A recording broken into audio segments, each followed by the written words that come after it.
Pull up a chair, settle in, turn the lights down if that helps.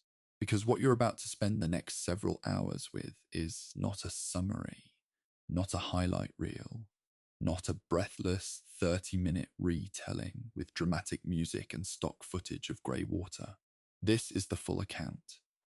The kind that takes its time because the subject demands it. The kind that sits with the uncomfortable details instead of cutting away.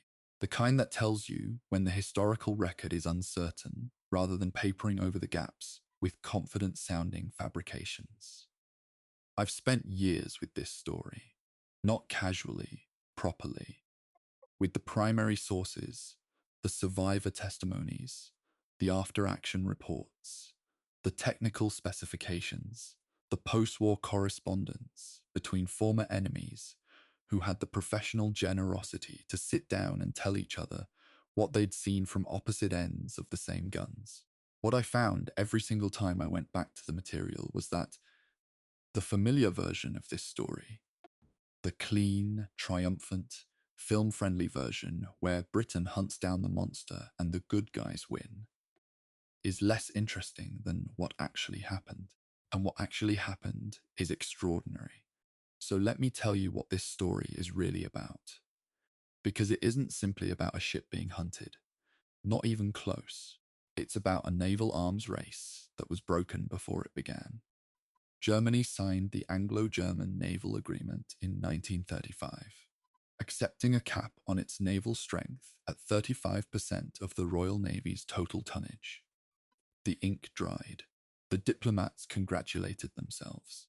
And in Hamburg, at the Blom and Voss shipyard, the design teams were already working on a battleship that would displace 50,900 tons at full load, nearly 16,000 tons over the agreed limit when fully loaded.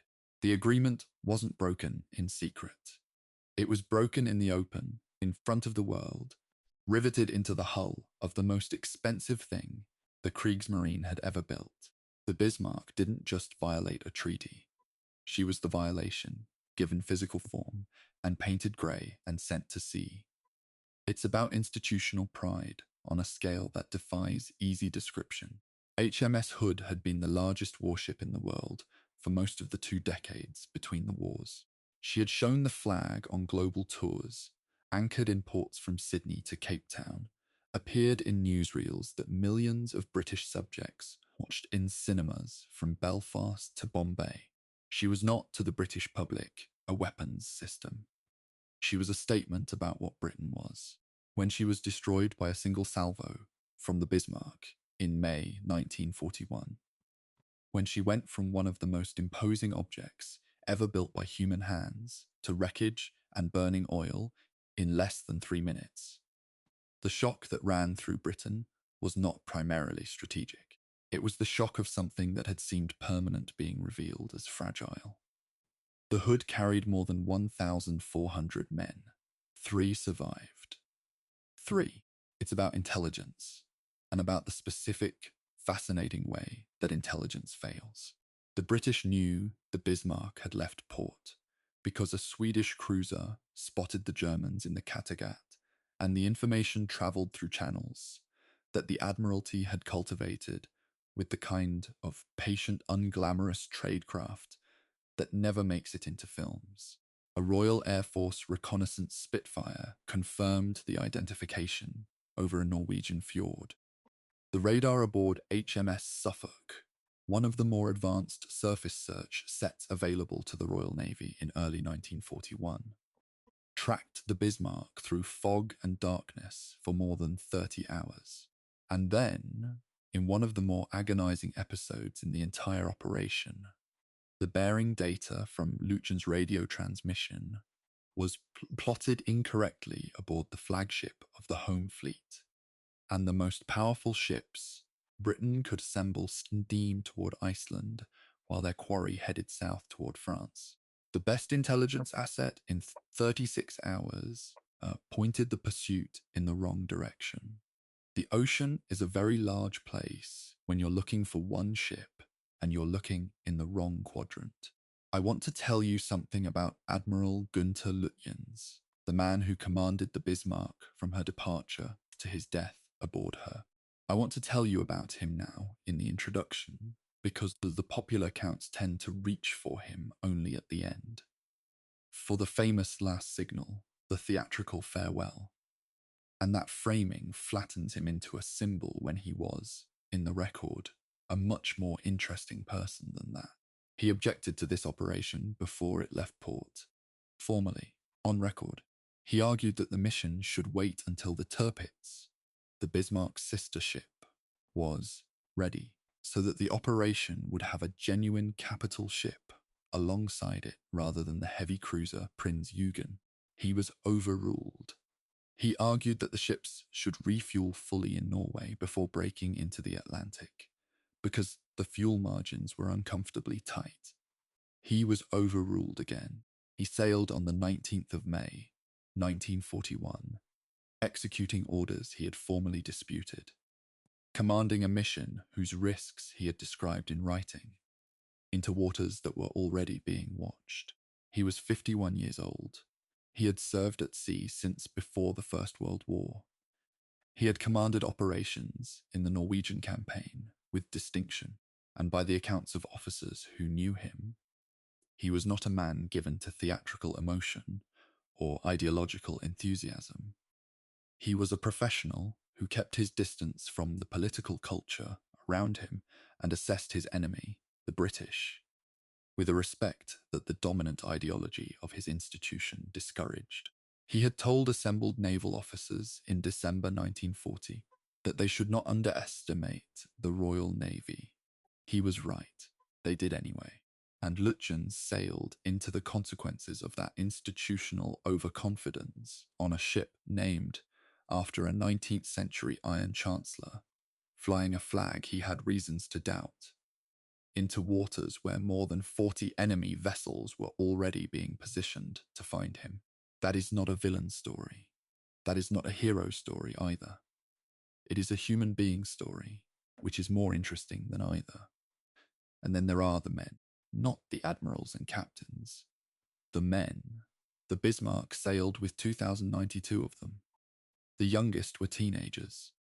The oldest were career sailors who had served through 2 decades of German naval history, through the humiliations of Versailles and the slow reconstruction of the Weimar years, and the explosive expansion of the Hitler era.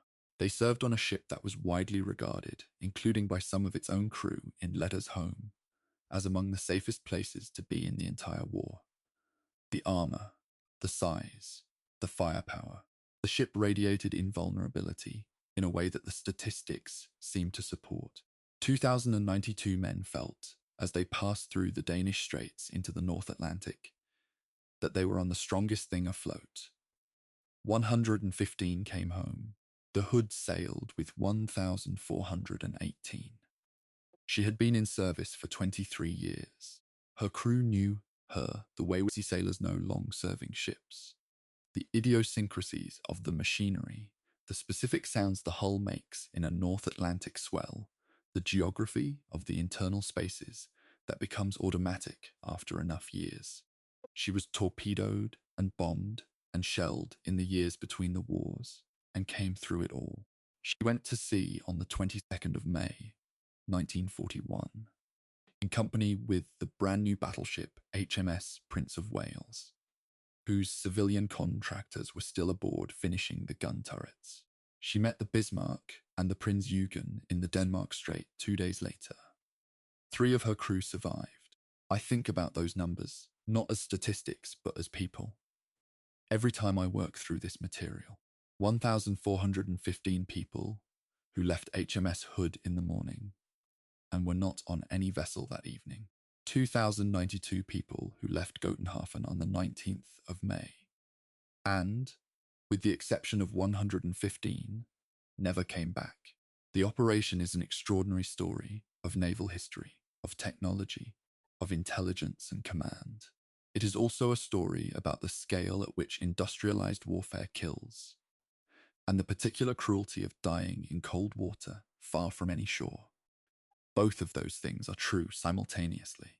This documentary tries to hold both of them now, Before we begin the chapters, and there are 15 of them, each one long enough to be its own documentary in a shorter format, I want to be clear about something. Everything in what follows is sourced. Every date, every technical specification, every quoted document or testimony comes from the historical record rather than from a scriptwriter's imagination. Where the record is contested, where historians argue about what happened or why or what it means, I tell you that it's contested rather than picking a side for the sake of narrative convenience. Where the record has gaps, and it does, because all records do, because archives burn and signals get misread and memories change over decades. I tell you the gap is there rather than filling it with something plausible sounding. This matters because the Bismarck story has been told badly as often as it has been told well. The song and the film and the breathless documentaries that have been made and remade over 8 decades have left the popular understanding of the operation cluttered with the simplifications and inventions that feel true but aren't. The clean narrative is satisfying. The accurate narrative is more complicated, less symmetrical, and considerably more interesting. I've chosen the accurate one. You deserve the accurate one. History owes the people in it that much. Here's what you're going to learn over the next several hours that you almost certainly haven't heard presented this way before. You're going to learn that the Bismarck's armor was never penetrated by British gunfire during the final battle, that the ship that received hundreds of shell hits and sank was sunk through flooding above and below the armor belt, not through the belt itself. And what that tells us about both the quality of German naval engineering and the limitations of armored surface ships in the face of sustained air and naval attack. You're going to learn about the B-Dienst, the German Naval Signals Intelligence Service, and how it was reading certain British naval codes with reasonable consistency in early 1941, and why that intelligence advantage failed to help the Bismarck, despite being real and operational.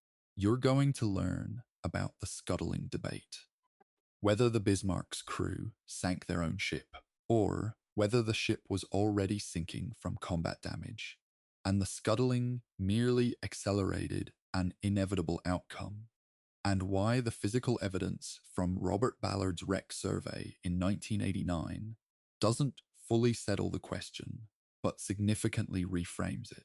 You're going to learn about the Prinz Eugen, the heavy cruiser that sailed with the Bismarck, survived, reached Brest, participated in the Channel Dash of 1942, was surrendered to the Americans after the war, survived the Bikini Atoll atomic bomb tests in 1946, became radioactively contaminated beyond the capacity of any crew to safely operate, was towed to Kwajalein Atoll, capsized, and sank with her propellers still visible above water at low tide.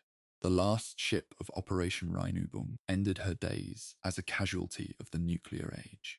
You're going to hear about Burkhard von Mullenheim-Rechberg, the senior surviving officer of the Bismarck, who spent decades after the war corresponding with British officers who had been on the ships that sank his, reconstructing the history of his crewmates' deaths with a care and a grief that no institutional framework required of him.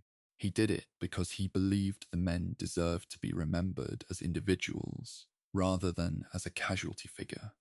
He was right. And you're going to hear about Robert Ballard finding the wreck on the 8th of June, 1989, 48 years after the sinking, at a depth of roughly 4,800 meters in the North Atlantic, lying upright on her keel, her turrets gone, her armor still largely intact. The gun barrels of those enormous 15-inch weapons lying inverted in the sediment around the hull where they fell during the long descent. The ship that had been the most powerful thing on the water in May 1941 had been lying alone on the ocean floor in total darkness for longer than the Second World War itself had been over. This is a story about the last days of an era. The battleship, the supreme weapon of naval prestige for nearly half a century, died in the North Atlantic and the Pacific between 1941 and 1945, replaced by the aircraft carrier, made obsolete by air power, reduced from the centerpiece of naval strategy to an expensive and increasingly vulnerable anachronism. The Bismarck was among the last of her kind to fight. She fought magnificently in the Denmark Strait. She fought to her last operable gun in the final engagement. And she was defeated not by a ship of equal or greater power meeting her in open battle, but by a torpedo from a biplane designed in 1934, striking a rudder housing, locking her in a circle from which there was no escape.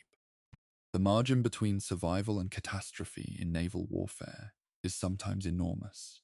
Armor thickness, shell weight, the number of ships on each side, and sometimes it is the width of a rudder housing. That is the kind of detail that history hands you when you spend enough time with the primary sources.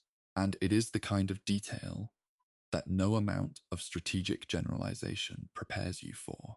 If this kind of history, careful, long, sourced and stubbornly committed to complexity over simplification, is what you're looking for, then you're in exactly the right place. This channel exists for exactly this reason. To spend the time that these stories deserve, with the sources they require, and the human detail that makes the difference between knowing what happened and understanding it. Subscribe if you haven't already. Leave a comment if something in what follows raises a question or a challenge. The historiographical debates around this operation are genuinely live, and I'm not under any illusion that this account is the final word. Turn on notifications if you want to know when the next long-form documentary is ready. There are more coming, each one built the same way, from the same commitment to getting it right rather than getting it clean. The Bismarck sailed from Gotthofen on the 19th of May, 1941. Let's go back to the beginning. Chapter 1. The ship that wasn't supposed to exist.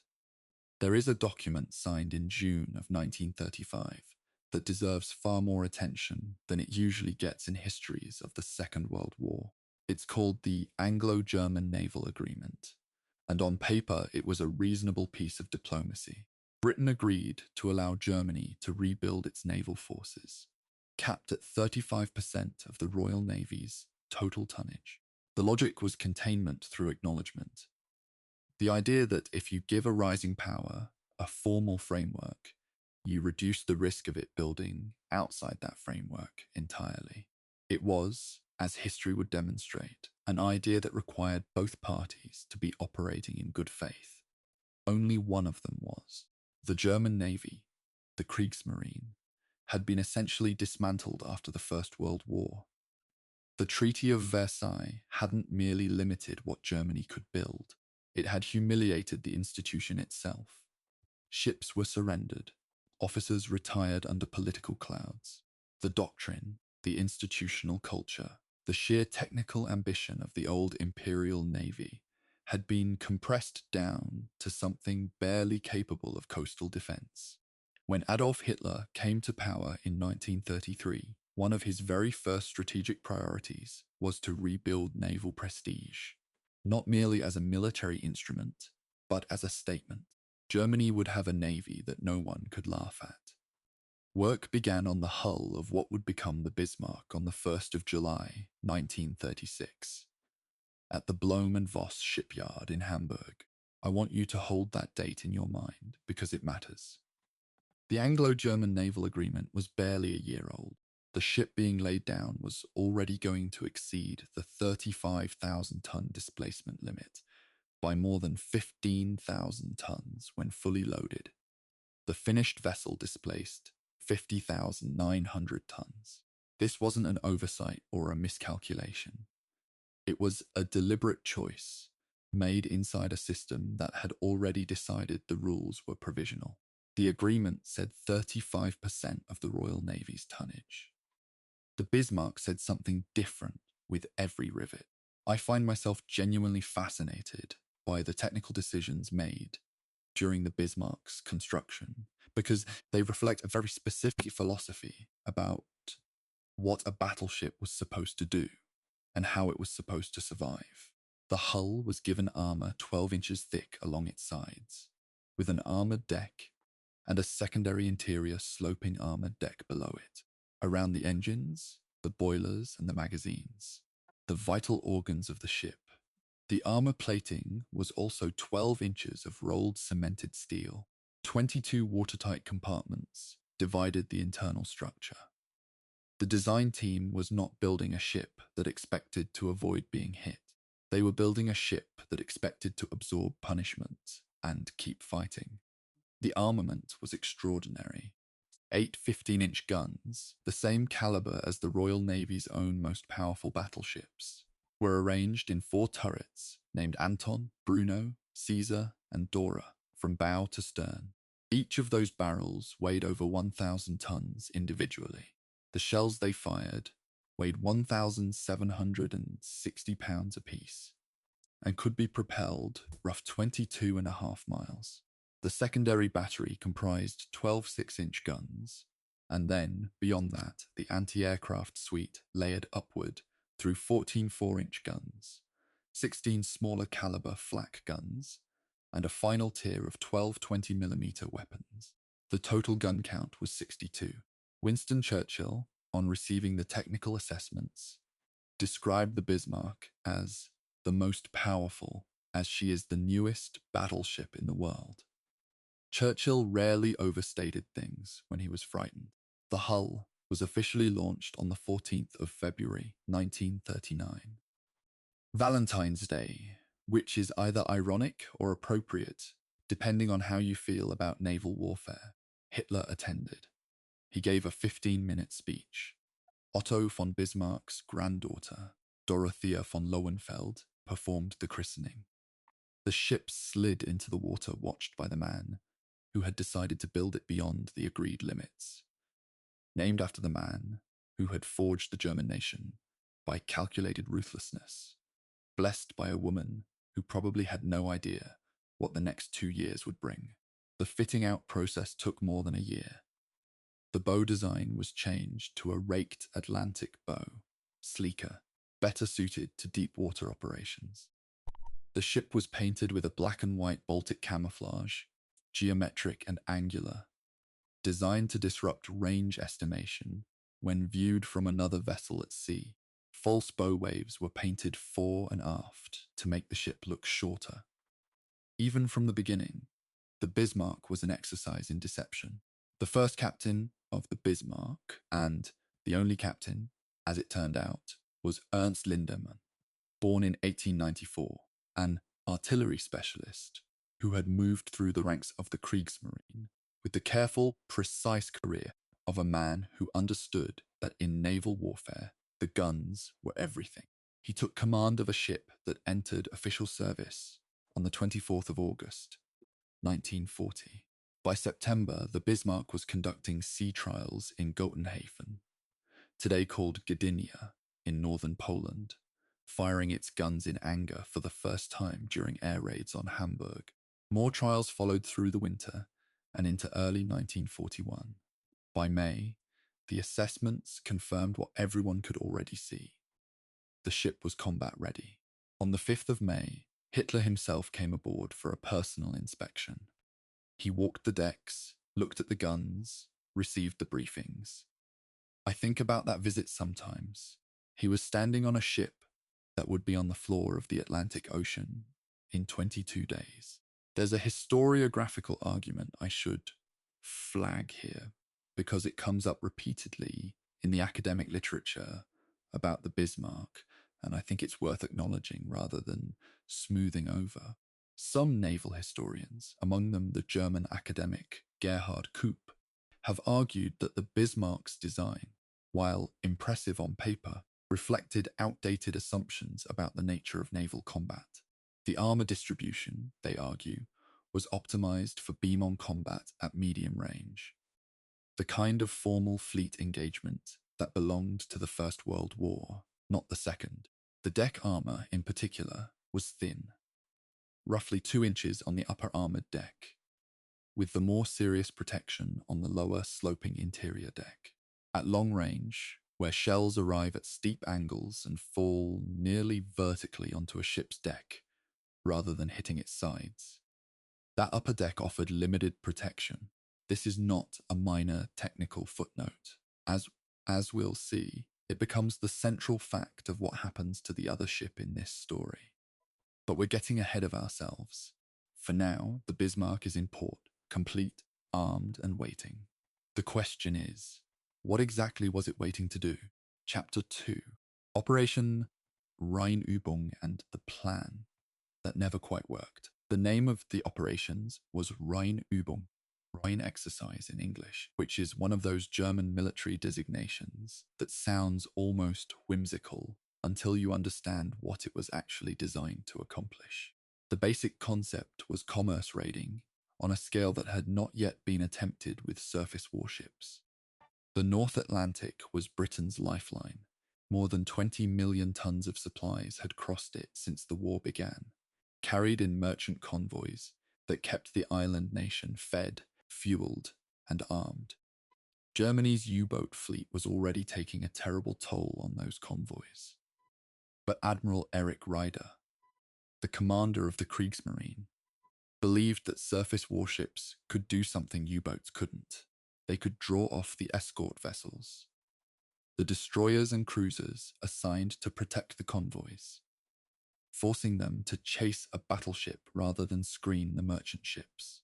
Once the escorts scattered, the lighter vessels in the raiding group would be free to sink the merchants at will.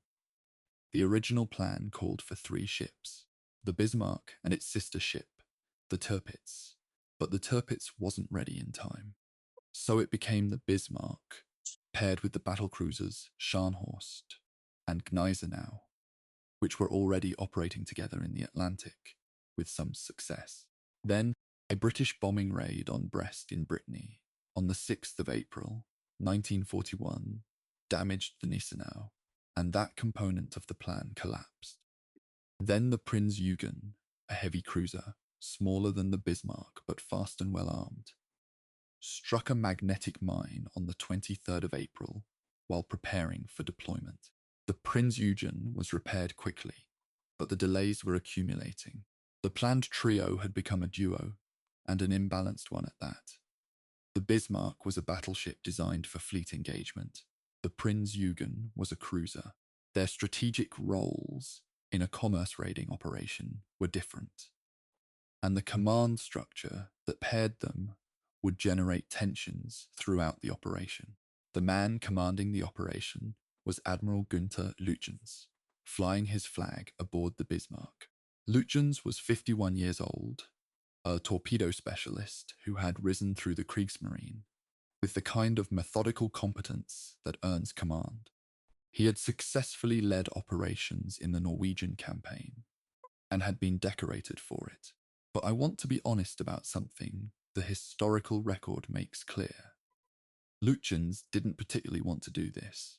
He argued, before departure, that the operation should be delayed until the Tirpitz was ready, so that the Bismarck would have a genuine capital ship alongside it rather than a cruiser.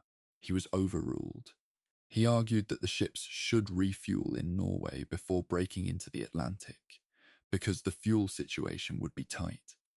He was overruled on that too.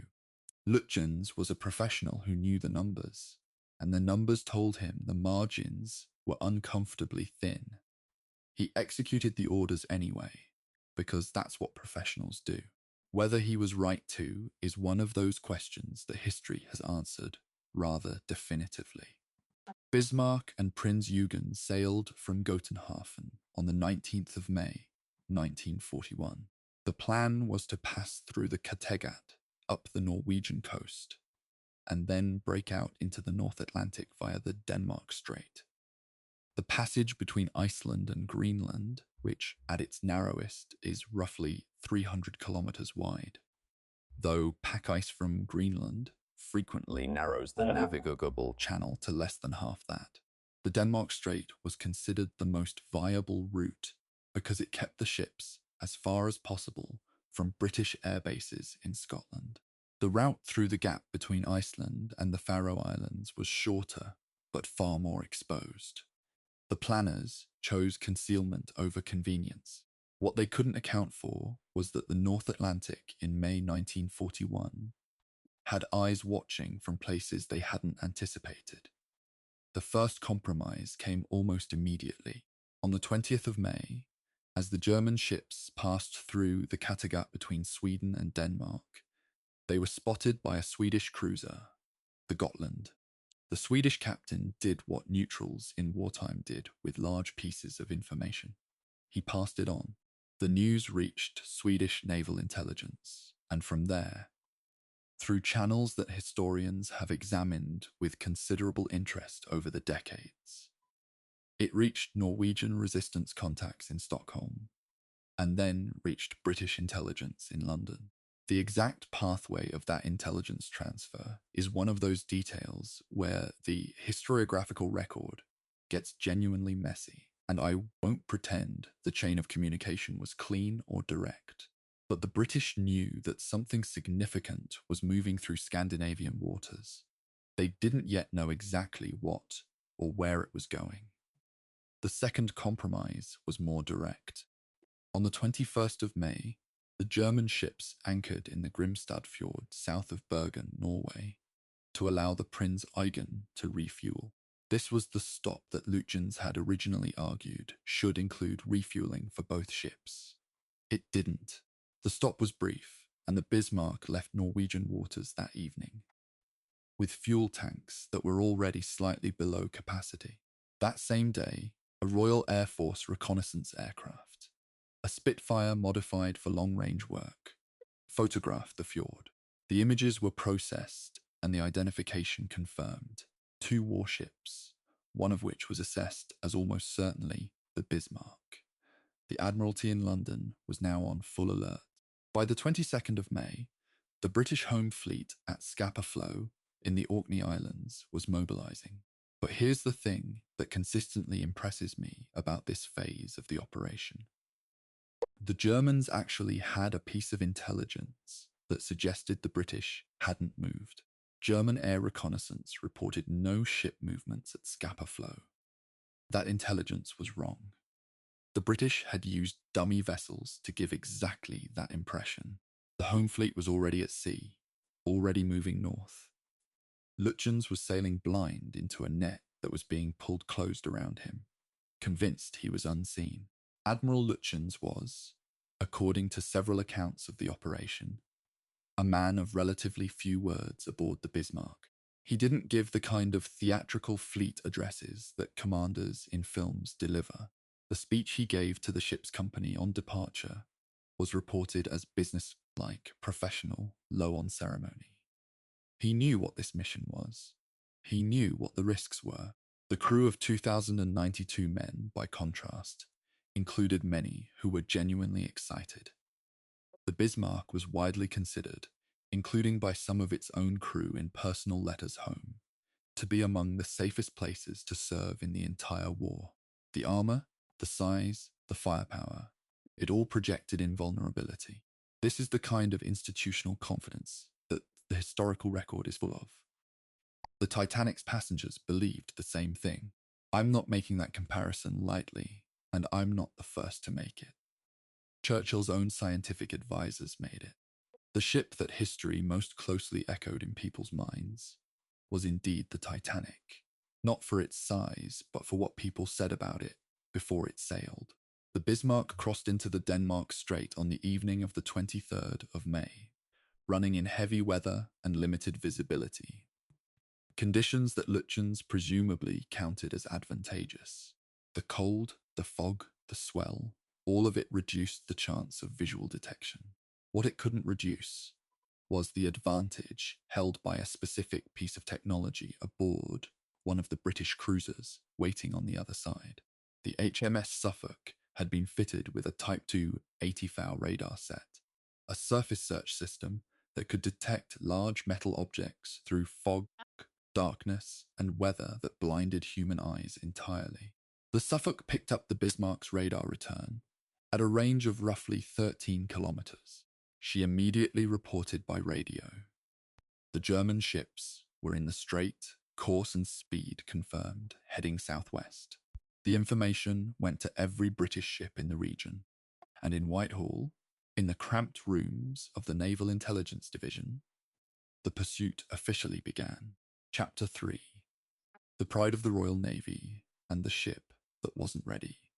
Before I tell you what happened on the 24th of May, 1941, I need to tell you about HMS Hood, because if you don't understand what the Hood was, not just technically, but symbolically, institutionally, emotionally, then the events of that morning are just numbers and coordinates.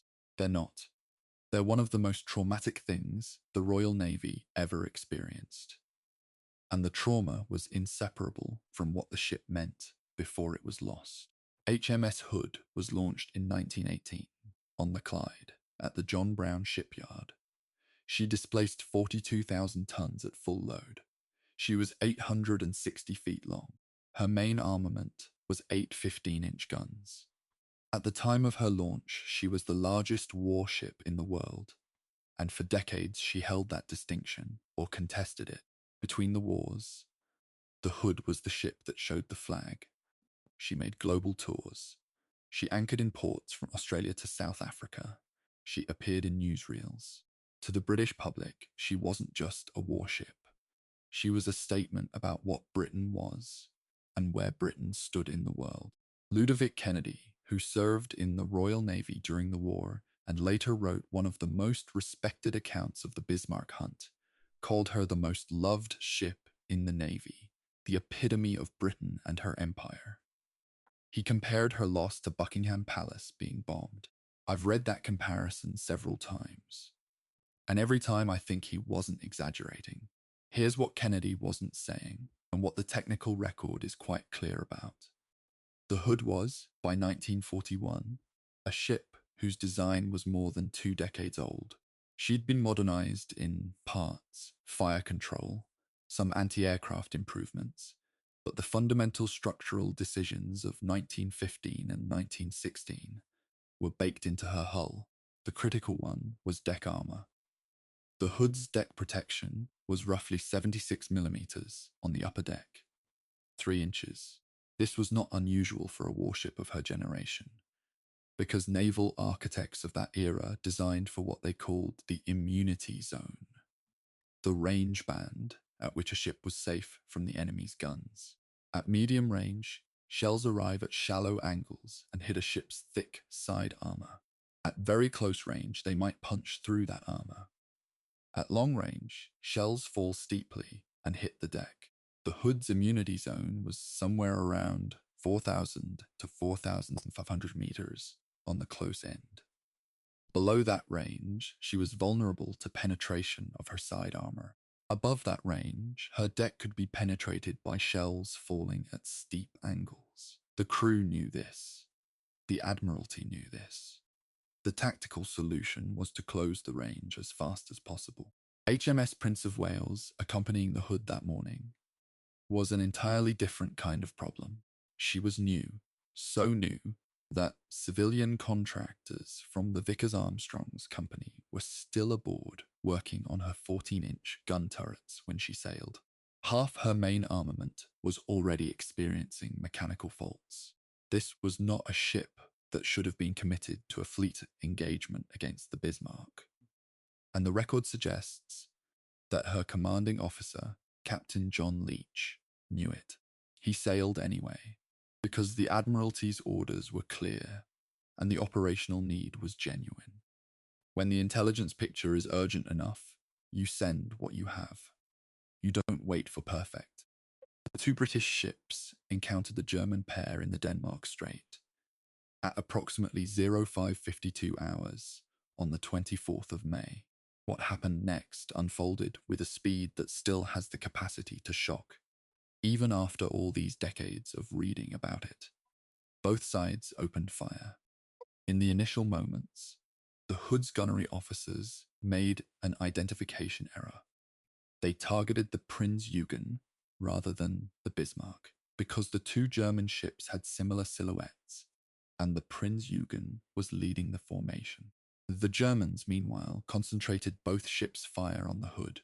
A salvo from the Prinz-Eugen struck Hood's boat deck and ignited ready-use ammunition, causing a fire that was visible but not immediately catastrophic. The Hood was still closing the range, still manoeuvring.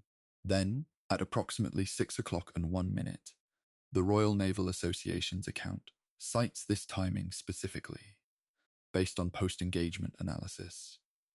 A salvo from the Bismarck, fired from a range of more than 14 kilometers, fell near vertically onto Hood's deck.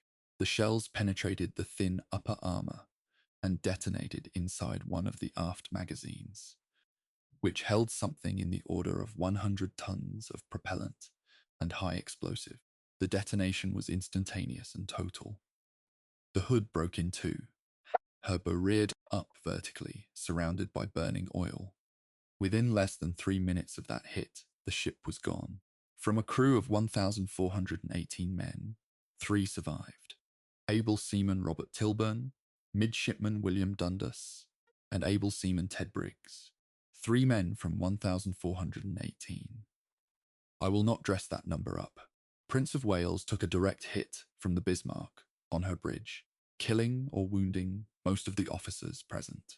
With multiple gun turrets already out of action due to mechanical failures, Captain Leach made the decision to withdraw under a smokescreen. It was not a decision that reflected cowardice. It reflected arithmetic. His ship couldn't fight effectively, and continuing would have added another ship and crew to the losses without materially changing the engagement. He was right. The Prince of Wales disengaged, still seaworthy, still capable of contributing later.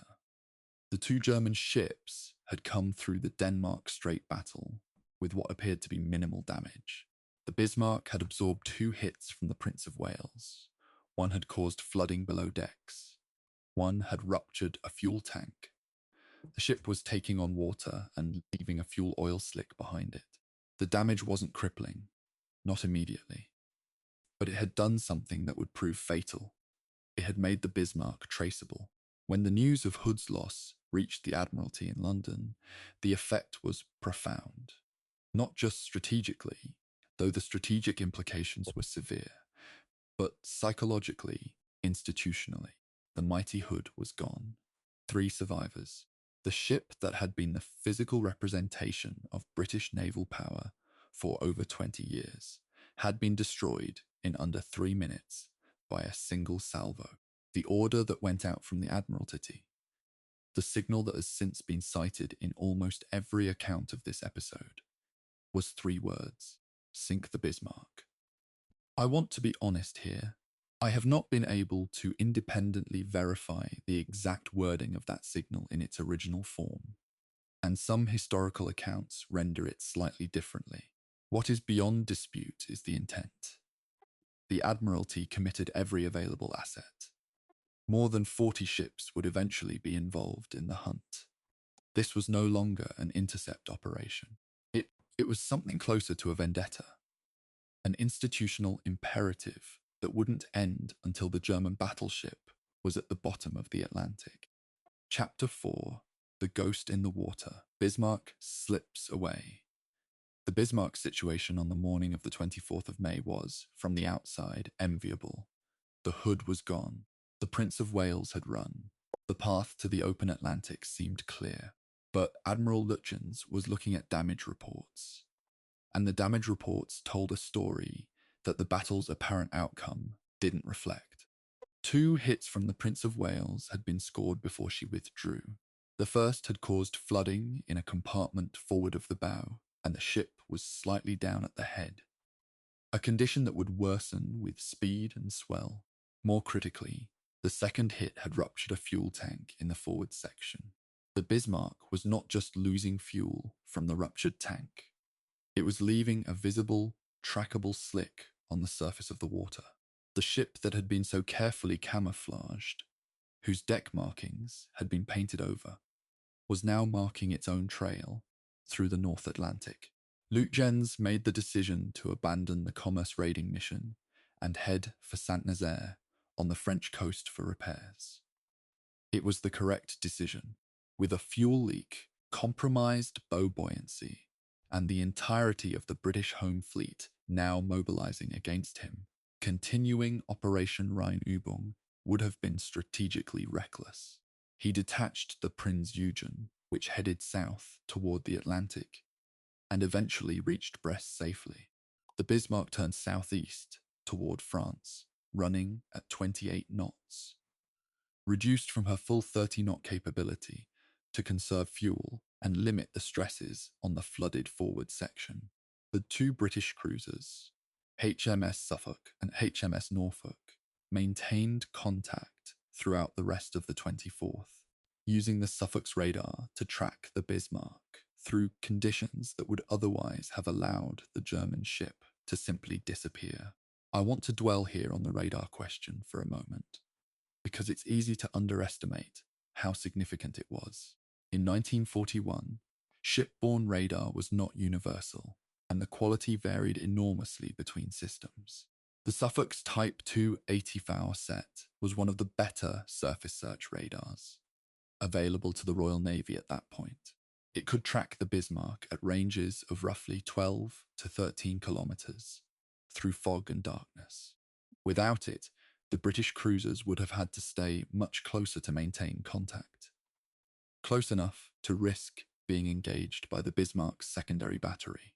The radar allowed them to shadow from a distance, reporting position, course, and speed by radio, creating a continuous intelligence picture for Admiral John Tovey commanding the home fleet. Tovey was aboard HMS King George V, racing to intercept, but he was still many hours behind.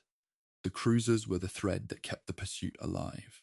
On the night of the 24th, aircraft from HMS Victorious, the carrier had been rushing to join the pursuit, launched a strike of 9 Swordfish torpedo bombers. The Swordfish was a biplane design dating from 1934. Fabric-covered, slow, looking for all the world, like something that belonged in a museum rather than a night torpedo attack against the most powerful battleship in Germany's navy. Each aircraft carried a single torpedo, which the crews called a kipper. The attack went in during darkness and terrible weather.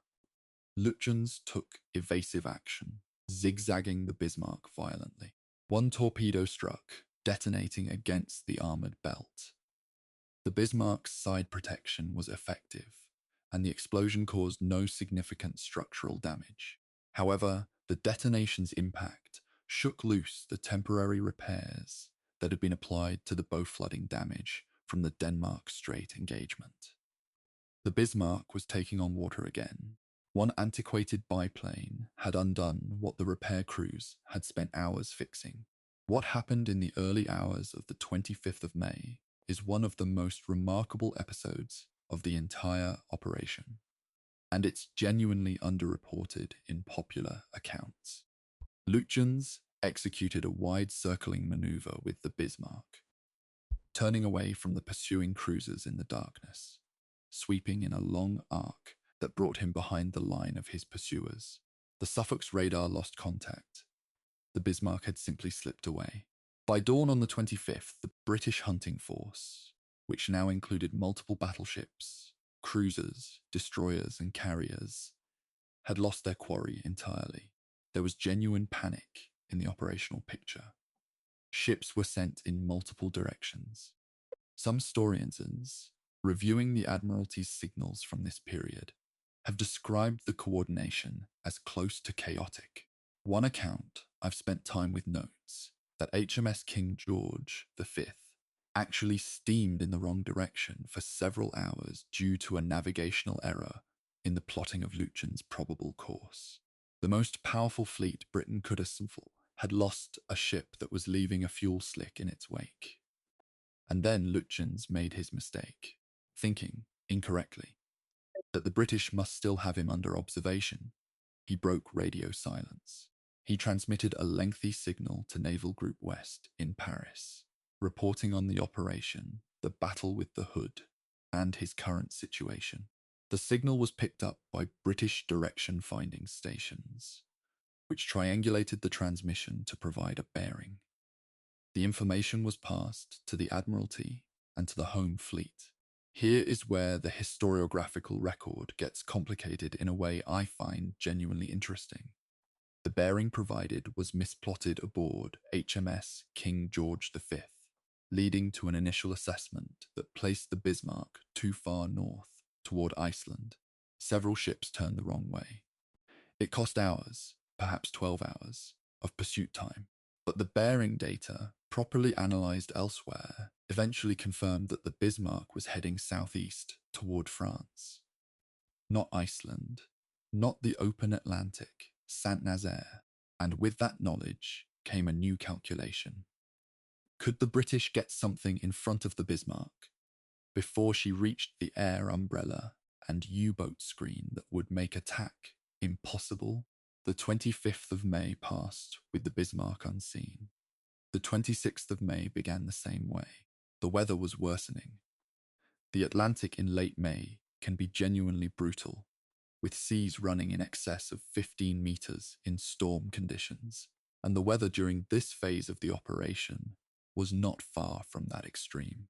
Then, at approximately 10:30 in the morning of the 26th, a consolidated Catalina flying boat operating on an extended patrol spotted the Bismarck.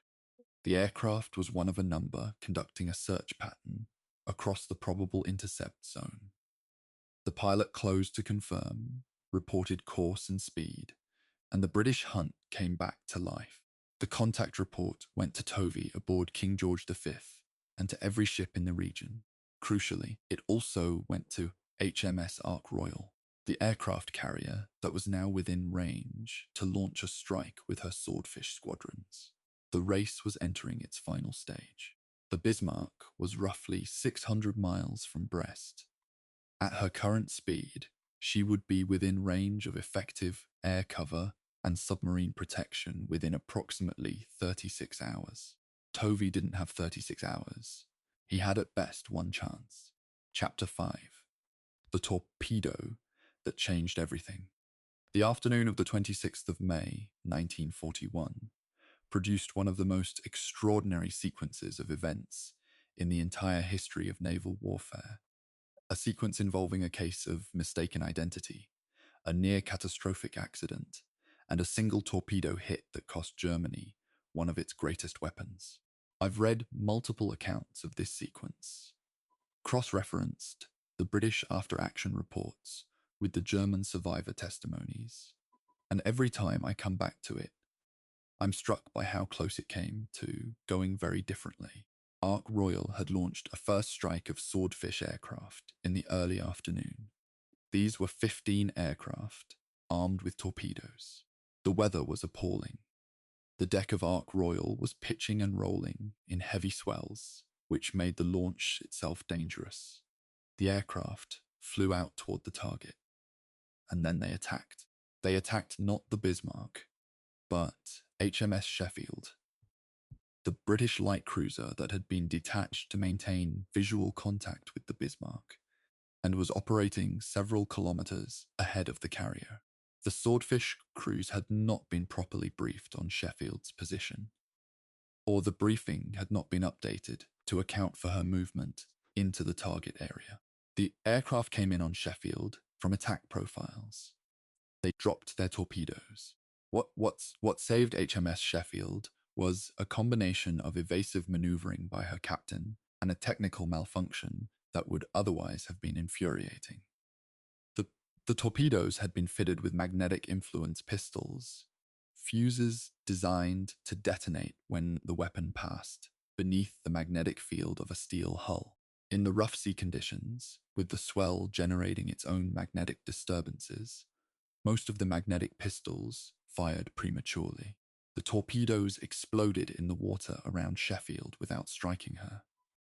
She emerged unharmed. The Swordfish crews, realizing their error, returned to Ark Royal. I genuinely wonder sometimes what that flight back felt like. The awareness of what had almost happened, the conversations on the way back. The after-action reports are professionally worded. The human reality beneath them is another matter. The aircraft were rearmed, this time with contact-firing pistols, old-fashioned, reliable, detonating on physical impact rather than magnetic proximity. The crews were rebriefed on Sheffield's position. In the late afternoon, 15 swordfish lifted off Ark Royal's heaving deck again.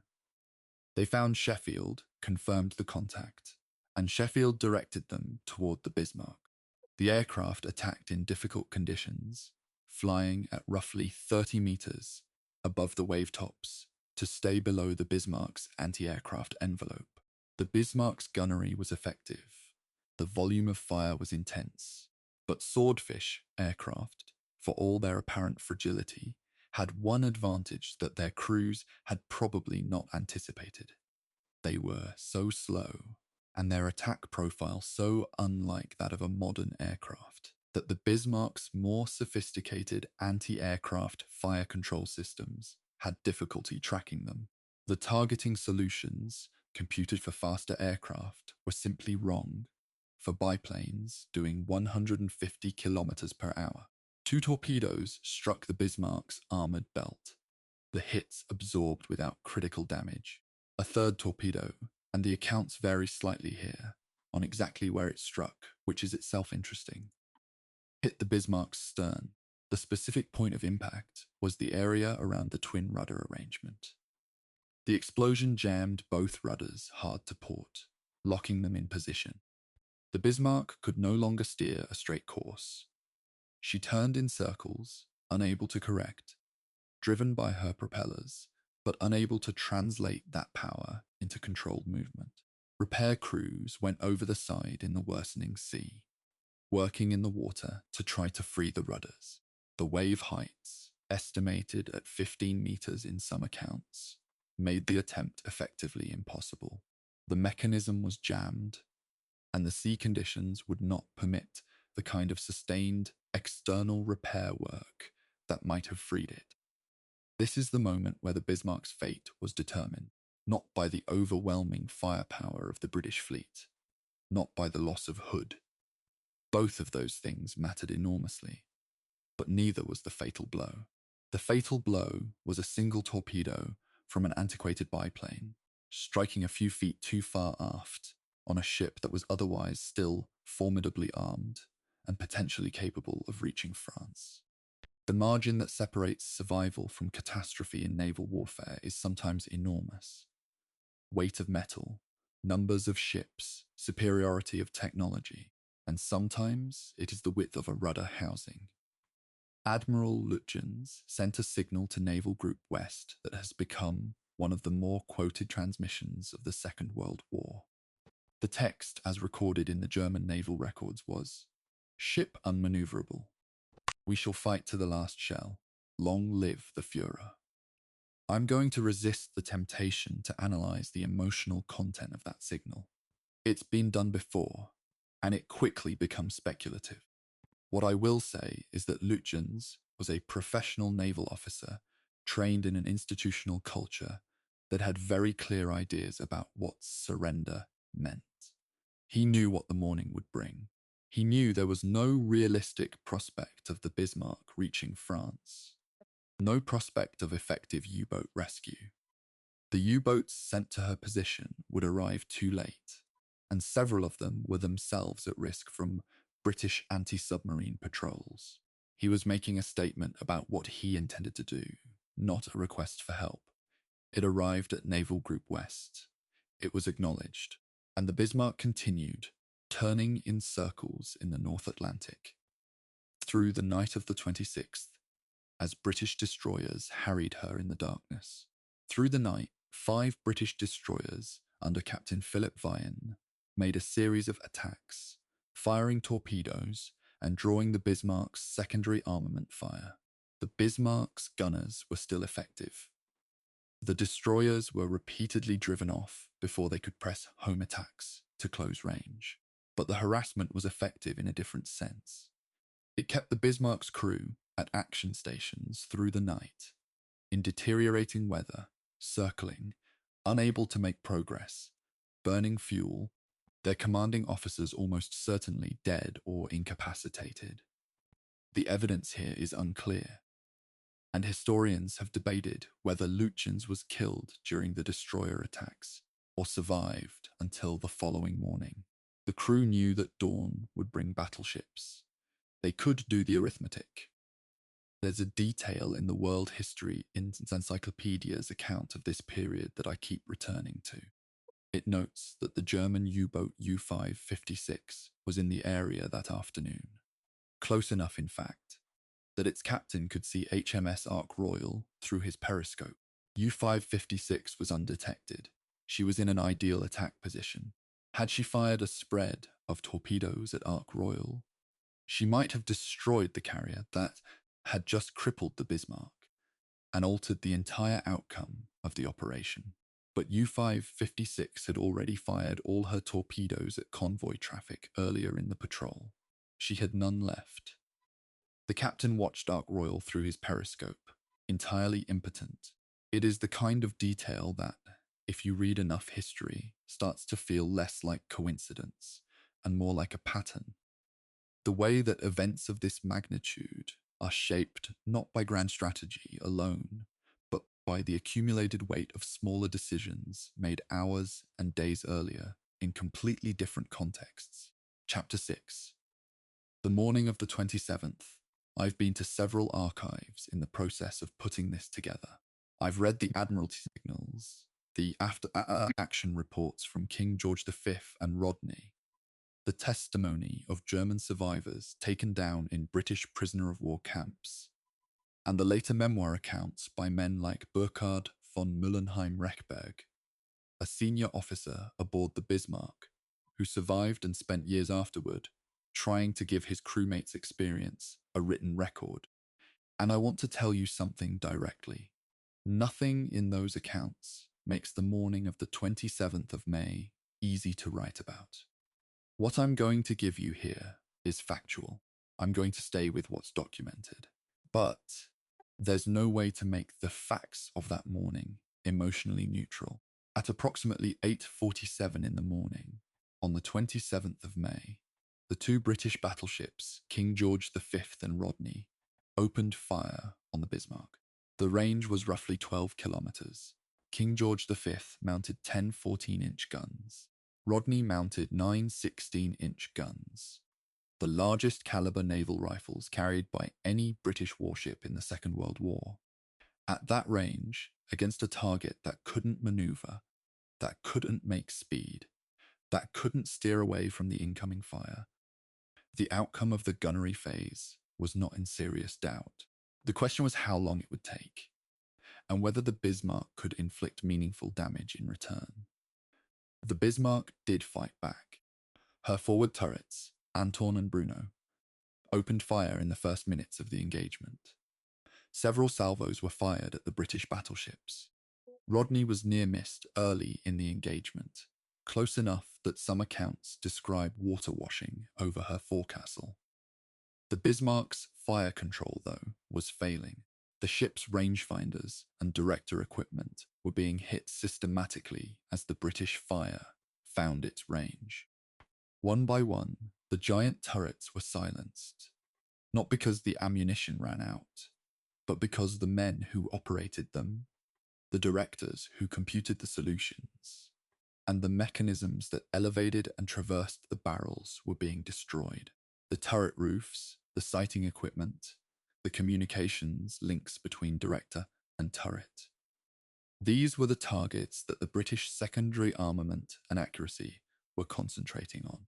The cruisers Norfolk and Dorsetshire joined the engagement, adding to the weight of fire. By approximately 9:30, the Bismarck's main battery was out of action, all 4 turrets silenced. The ship was on fire in multiple locations. She was listing to port. The communications circuits between bridge and damage control had been severed. The flooding that had begun with the battle in the Denmark Strait, aggravated by every subsequent hit, was accelerating. The Royal Naval Association's account, based on post-war analysis, estimates that approximately 2,876 shells of all calibres were eventually fired at the Bismarck during the engagement, of which at least 400 struck home. The Rodney alone expended 380 16-inch shells. These are not the numbers of a naval duel between equals. By the final phase of the engagement, what was happening was not an exchange of fire. It was an execution. Inside the ship, in the spaces that weren't yet flooded, the surviving crew faced conditions that I won't attempt to reconstruct in detail because I wasn't there. The accounts are fragmentary, and I don't think invention serves anyone in this context.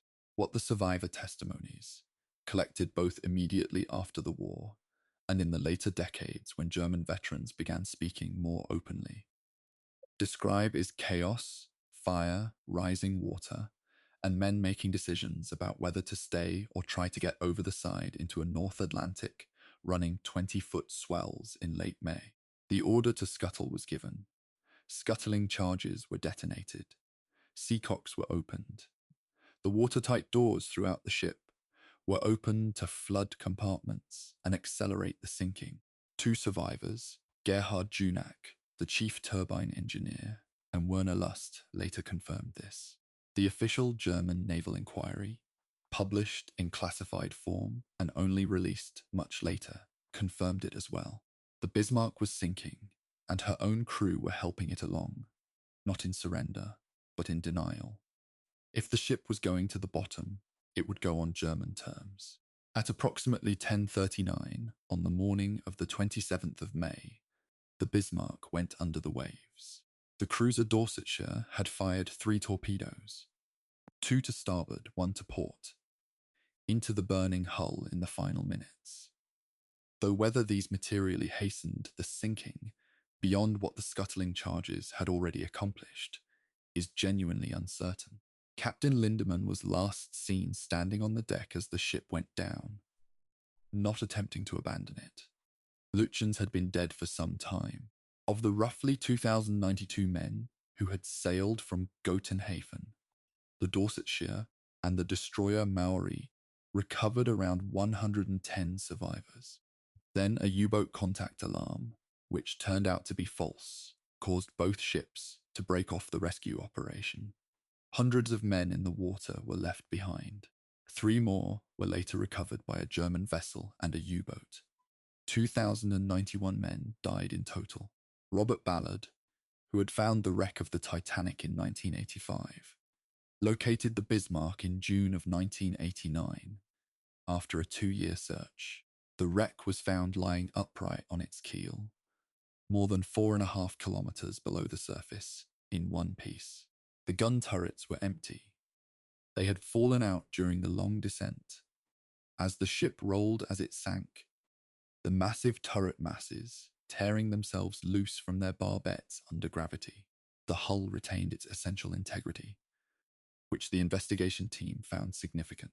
They argued, from the wreck's condition, that the Bismarck was already well on its way to sinking from structural damage and flooding when the scuttling began. The crew's charges and opened seacocks had accelerated a process already in motion, not initiated one that wouldn't have happened otherwise. The ship that was supposed to be unsinkable, it turned out, had been sinking from the moment it left the Denmark Strait, with a fuel leak and a flooded bow compartment. The whole 8 days was just the long proof of a theorem that was already written. I want to close this chapter with something that isn't dramatic, but that I think is important. When the Bismarck's survivors arrived in British ports, those roughly 100 men from a crew of more than 2,000, they were treated as prisoners of war under the Geneva Convention. Some of them spent the rest of the war in camps. Some were eventually repatriated to Germany after 1945. Burkhard von Mullenheim Rechberg, the senior surviving officer, spent decades after the war researching the history of the ship he'd served on, corresponding with British officers who had been on the other side of the engagement, and eventually published his account. It's one of the more valuable primary sources we have. He wrote it, he said, because he wanted people to know that the men on the Bismarck were not an abstraction. They were sailors. They had names. The historical record, in the end, owes them that much. Chapter 7. The Men Behind the Mission. Portraits in Command. There's a temptation, when writing about operations of this scale, to treat the commanders as chess pieces, functional designations who move according to strategic logic. Admiral Lutyens made this decision. Admiral Tovey made that one. The ships moved accordingly. But the more time I've spent with the primary sources on this operation, the more clearly I see that the decisions made in the North Atlantic in May 1941 were shaped by personality, by institutional history, by the specific ways that individual men had been trained to think about their profession.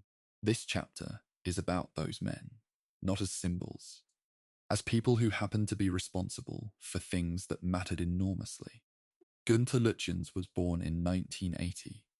1980 is wrong. Let me correct that. On the 25th of May, 1889, in Wiesbaden, he came from a middle-class background with no particular naval tradition, which was slightly unusual for a senior Kriegsmarine officer in an era when the officer corps still tilted toward aristocratic families. He trained as a torpedo specialist and served in the First World War with distinction, commanding torpedo boats with the kind of aggressive tactical thinking that got officers noticed. Between the wars, he navigated the reduced and politically complicated world of the Weimar-era Reichsmarine with sufficient skill to keep advancing. By the time the Second World War began, he had reached the rank of admiral and had already commanded fleet operations, including a successful foray into the Atlantic with Scharnhorst and Gneisenau in early 1941, Operation Berlin, which sank or captured 22 Allied merchant ships. He was not inexperienced. He was not reckless. He was, by all available accounts, a careful and methodical officer who had serious reservations about Operation Rheinübung from its planning stage. What made Lutyens distinctive, and what several post-war accounts by German officers who knew him remark upon, was a quality that sat awkwardly with the political culture he was operating in. He wasn't a National Socialist enthusiast. He attended the party functions. He gave the required forms of address. He wore the required insignia. But his correspondence and the testimony of men who served under him consistently describe a man who kept a professional distance from ideology. In December 1940, he gave a speech to assembled naval officers in which he reportedly warned against underestimating the British. His biographers have noted this as consistent with his overall analytical approach.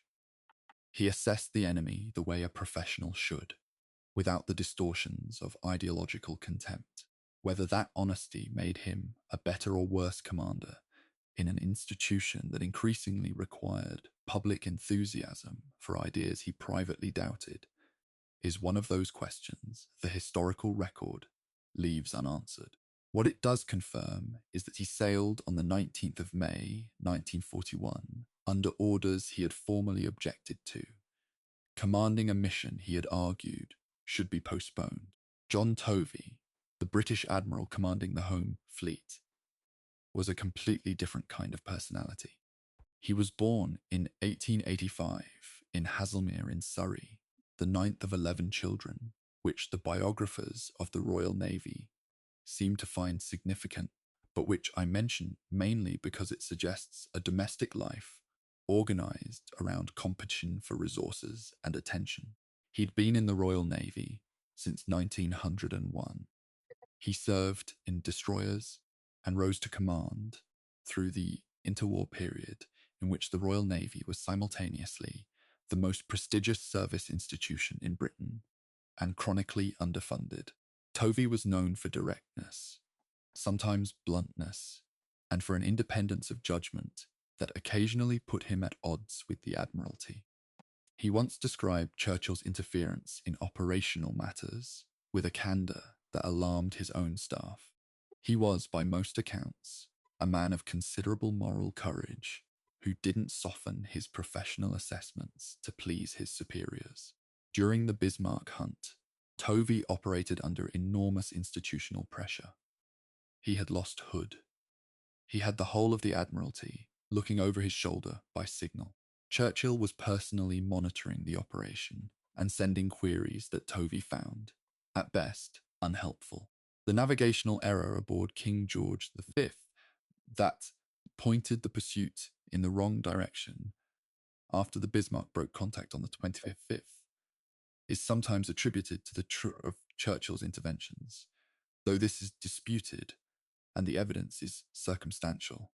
What isn't disputed is that Tovey was managing a complex, moving operational picture across hundreds of kilometers of ocean. In communication that depended on radio signals which took time, could be misread, and were vulnerable to interception. He was doing it on the flagship of his own fleet, personally present on the bridge during the final engagement, directing fire while his admiral's staff worked the signal's traffic around him. When he saw the Bismarck go under on the morning of the 27th, he reportedly said that she had fought gallantly and should have been sunk by a more powerful force. I've read that quote in multiple sources, and I find it consistent with everything else in the documented record about who Tovey was. Captain Ernst Lindemann, commanding the Bismarck herself, deserves more individual attention than popular accounts usually give him. Lindemann was born in 1894 in Altena, in the Sauerland region of Western Germany. He specialized in naval artillery, not a coincidence for a man who would command a ship whose entire strategic value was concentrated in the accuracy and volume of its guns. He was described by officers who served under him as quietly authoritative, technically demanding, and unusually attentive to the welfare of his crew. The Bismarck carried a crew of over 2,000, which made her as much an administrative challenge as a tactical one. Provisioning, training, morale management, the 1,000 small decisions that keep a ship's company functioning as a unit rather than a crowd. The accounts of survivors don't describe a martinet. They describe a commander who had earned his crew's respect without theatrical gestures. There's a passage in Burkhard von Müllenheim-Rechberg's memoir, and I want to be careful here to represent it accurately rather than paraphrase in ways that import my own interpretations, in which he describes Lindemann's composure during the final hours of the ship. Müllenheim-Rechberg was aft, trying to organize survivors for evacuation. He had limited visibility of the bridge and the forward sections. What he records is the absence of panic in the command structure for as long as the command structure existed. Men were doing their jobs because their commanding officers were doing theirs. Whether Lindemann was frightened, I don't know. The record doesn't say. It says he was present, upright, and exercising command for as long as there was command to exercise. Philip Vian deserves mention here as well, because his contribution to the operation is sometimes reduced to a footnote between the torpedo strike and the final battle. Vian commanded the destroyer flotilla, 5 ships, that harassed the Bismarck through the night of the 26th. He was, by 1941, already a known quantity in the Royal Navy. He'd commanded the destroyer HMS Cossack in the Altmark incident in February 1940, which had rescued nearly 300 British prisoners from a German supply ship in neutral Norwegian waters. And Churchill had described that action in terms that made Vian famous. The destroyer attack on the Bismarck was less cinematically clean, but operationally it was crucial. It kept the Bismarck's crew at action stations through a night of deteriorating weather, denied Lutyens any possibility of rest or repair, and did the psychological cost of constant harassment on men who already knew what dawn would bring. The final figure I want to spend time with here is someone who isn't a commander at all. Able seaman Robert Tilburn, one of the 3 survivors of HMS Hood. His testimony was taken by naval authorities relatively quickly after the sinking. and it appears in various forms in the historical literature. What Tilburn described was the experience of being in the water after the hood went down. The cold, the oil, the silence, where there had just been a warship of 1,418 men. He was picked up by HMS Electra. He was 20 years old. The testimony he gave was measured, factual, trying to reconstruct an event that had lasted less than 3 minutes and left him as one of 3 people alive from a crew that could have filled a small town. I think about Tilburn when their operational histories get too absorbed in gun ranges and tonnages. He was 20 years old, in the North Atlantic, in May, and the ship around him simply ceased to exist. The operation's human architecture, Lutyens doubting the mission, Tovey fighting through signals interference and political pressure, Lindemann managing 2,000 men through damage and dwindling hope, Veden pushing destroyers through 20-foot swells in the dark, a 20-year-old sailor finding himself alone in the water.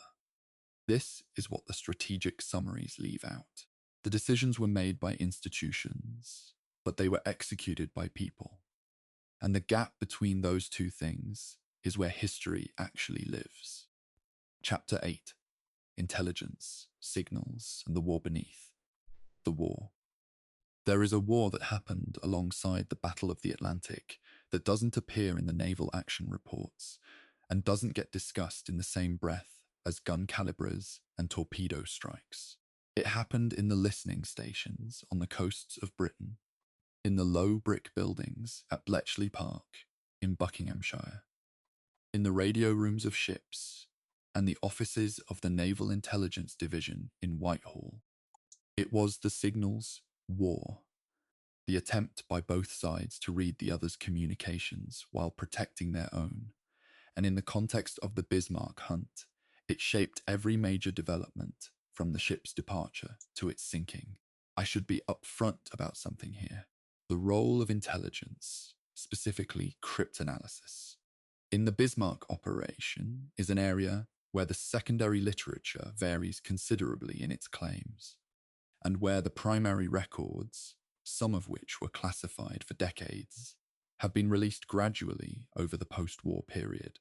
I'm not going to claim precision about exactly which signals were broken, exactly when, and exactly what they told the Admiralty, because the honest answer is that the full picture remains partially obscured.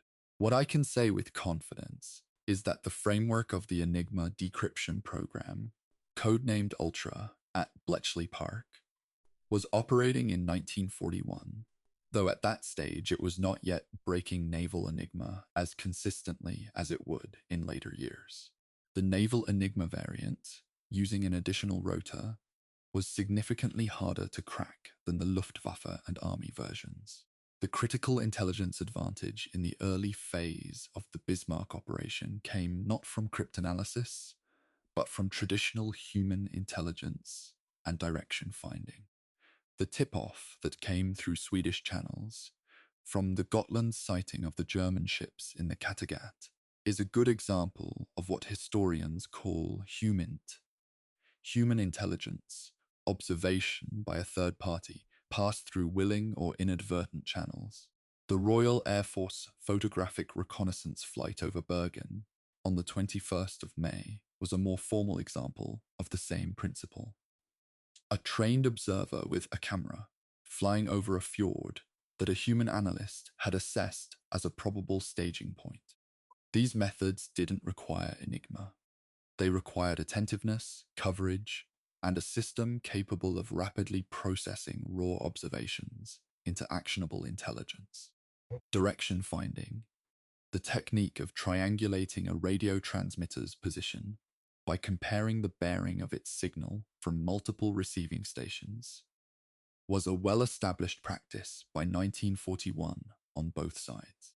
The British operated a network of direction-finding stations around the coasts of the British Isles, Iceland, and Canada that could fix a radio transmitter in the North Atlantic to within a reasonable geographic accuracy. When Lutyens broke radio silence on the 25th of May, believing he was already under observation and therefore had nothing to lose by transmitting, the British direction-finding network caught the signal. The bearings were transmitted to the Admiralty and to Tovey's flagship. As I noted in the previous chapter, the initial plot of the bearing aboard King George V was incorrect. The navigator reportedly misread the bearing line as originating from a different reference point, adding a significant error that sent the pursuit initially northward toward Iceland. This error has been discussed extensively in the historiographical literature, and it remains one of the operation's more painful ironies. The best intelligence asset the British had produced in 36 hours sent one of their battleships in the wrong direction. But the direction-finding network also drove one of the most consequential correct assessments of the entire operation. Other stations and the analysts at the Admiralty correctly interpreted the bearing data as indicating a course toward France. The contrast between what the flagship plotted and what the Admiralty assessed points to something genuinely important about how intelligence works under time pressure. The same raw data, processed by different people with different training and different contextual frameworks, produces different conclusions. Institutional friction, the kind that happens when information has to pass through multiple hands, each of which adds its own potential for error, was as much a factor in the Bismarck hunt as anything that happened at sea. The Catalina flying boat that spotted the Bismarck on the morning of the 26th operates in a different category of intelligence entirely. It's pure reconnaissance, the most basic form of finding where something is. But I want to say something about the Catalina that popular accounts sometimes elide. The aircraft was American-built, a consolidated PBY Catalina, a type that had been supplied to the Royal Air Force under arrangements that predated formal American entry into the war. And there is a question in the historical record, debated with some sensitivity in the immediate post-war period, about the role of American naval personnel in that specific flight.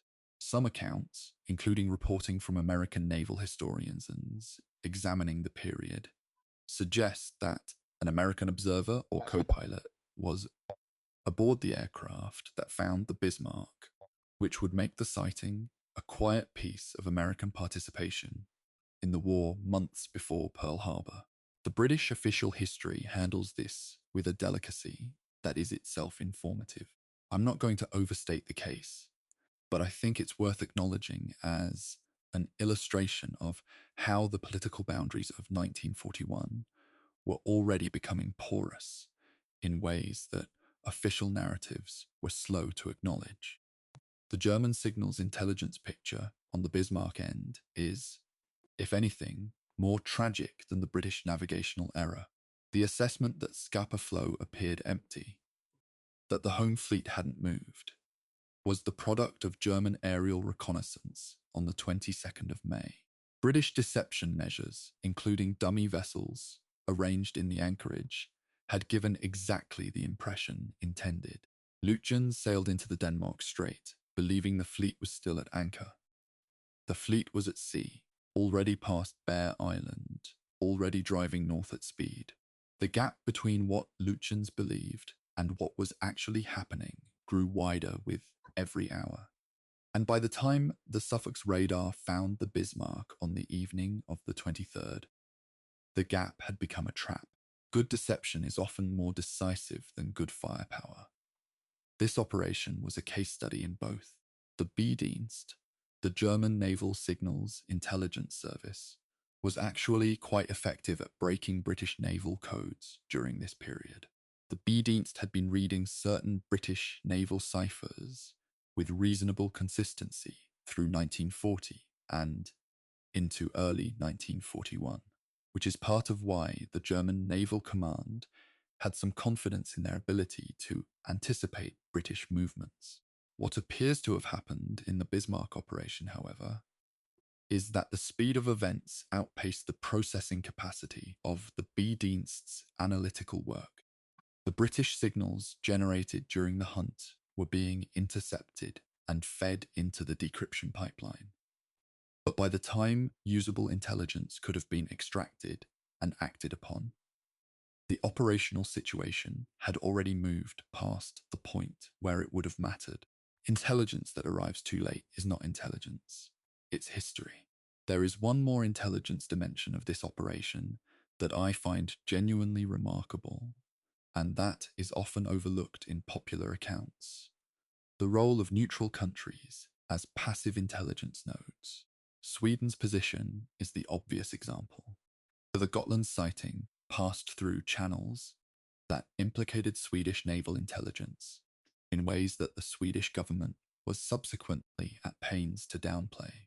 But Spain, Portugal, and the Vichy French administration in occupied France all had varying degrees of awareness of the Bismarck's intended destination at Saint-Nazaire, and varying degrees of communication with parties on both sides of the conflict. The North Atlantic in 1941 was not a clean bilateral contest. It was threaded through with neutral governments, commercial intelligence networks, exiled governments, and informal communication channels that made the formal diplomatic picture look simpler than it was. When I look at the intelligence picture of the Bismarck operation as a whole, what strikes me most isn't any individual brilliant piece of analysis or any single catastrophic failure. It's the texture of the whole, the way that good intelligence and bad intelligence, accurate assessment and critical error, careful deception and inadvertent revelation were woven together into something that neither side fully controlled or fully understood in real time. Lutyens didn't know he was sailing into an undefended passage. Tovey didn't know his flagship had plotted the bearing wrong. The Catalina crew didn't know their flight would become historically famous. Everyone was operating on partial information, making the best assessments they could, and the final outcome was shaped as much by which errors happened to matter most as by which decisions were most strategically sound. That is, I think, a more accurate picture of how most major military operations actually work than the clean post-war narratives usually allow. Chapter 9. The Technology of Power, Guns, Armor, and the Limits of Steel. I want to spend some time in this chapter doing something that narrative histories of individual operations sometimes avoid. Sitting with the technology. Not because the technical specifications are more important than the human experience. They aren't. But because without understanding what these machines could and couldn't do, the tactical decisions made at sea by both sides become harder to evaluate fairly. The Bismarck wasn't just a symbol.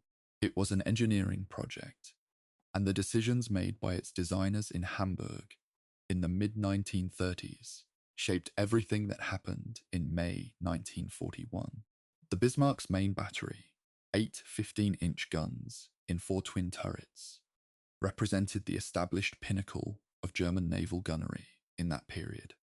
The guns were designated the 38cm SK C-34, a designation that places them firmly in the generation of weapons designed and built under the constraints of international treaty on paper, while already anticipating their breach in practice.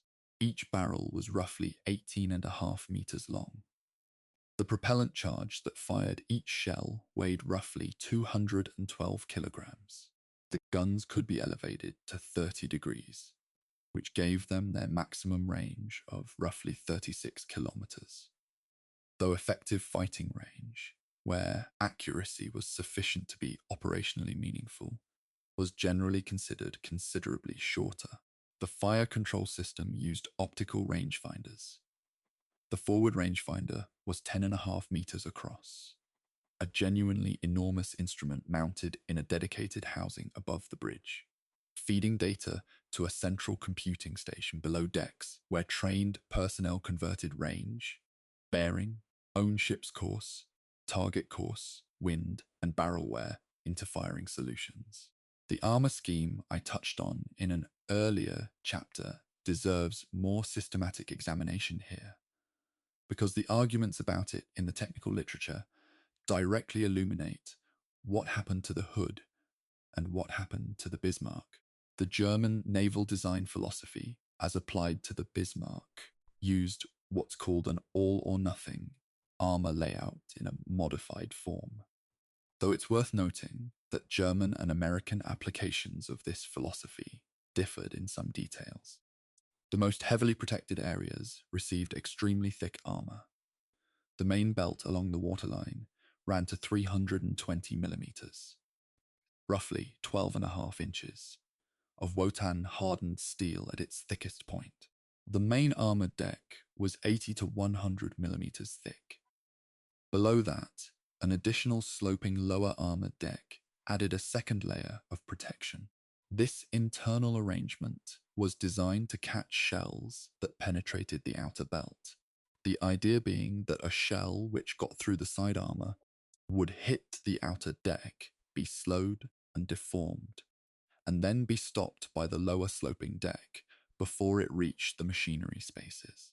The problem, and this is where the Coop and Schmolke technical analysis becomes important, even though it gets quite dry, is that the emphasis on side protection came at the expense of deck protection. The upper deck, above the armoured belt, received only 50 millimeters of armour in most areas.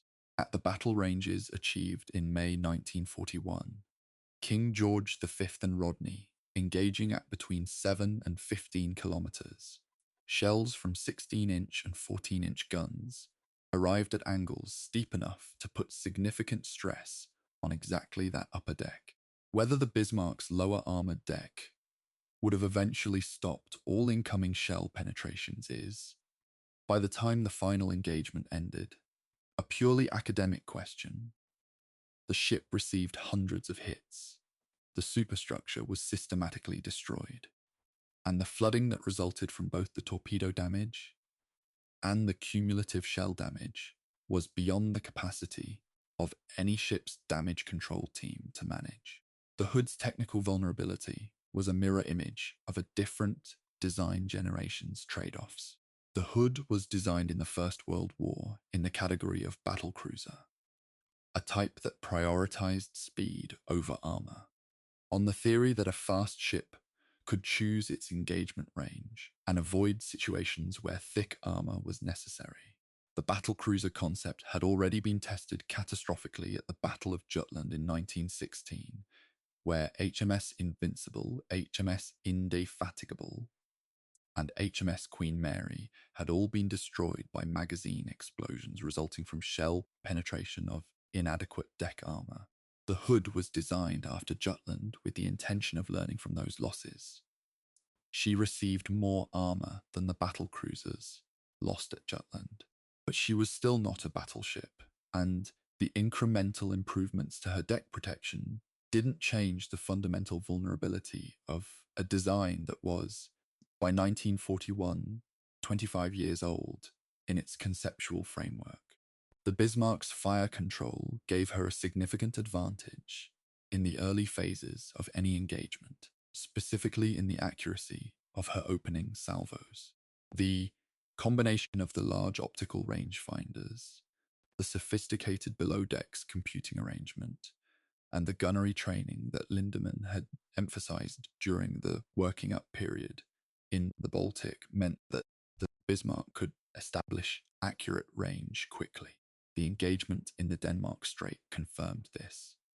The Bismarck found the range on the Hood with a speed that the British gunnery officers found, in their subsequent assessments, genuinely alarming. The fifth salvo, fired at a range of approximately 14 kilometers, was the one that found the Hood's magazine.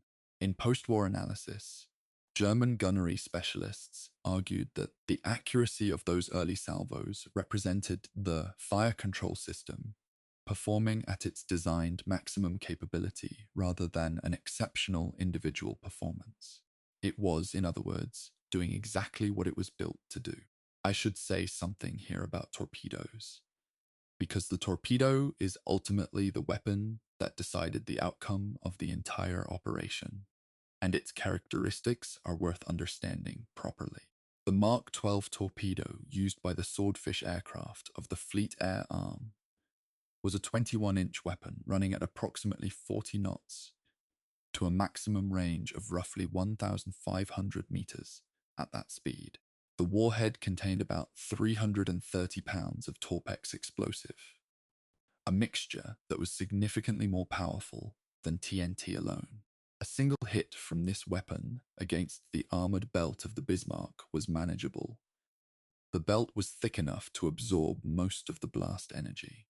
The hit that mattered was the stern torpedo, because it struck in a location where the armor was relatively thin.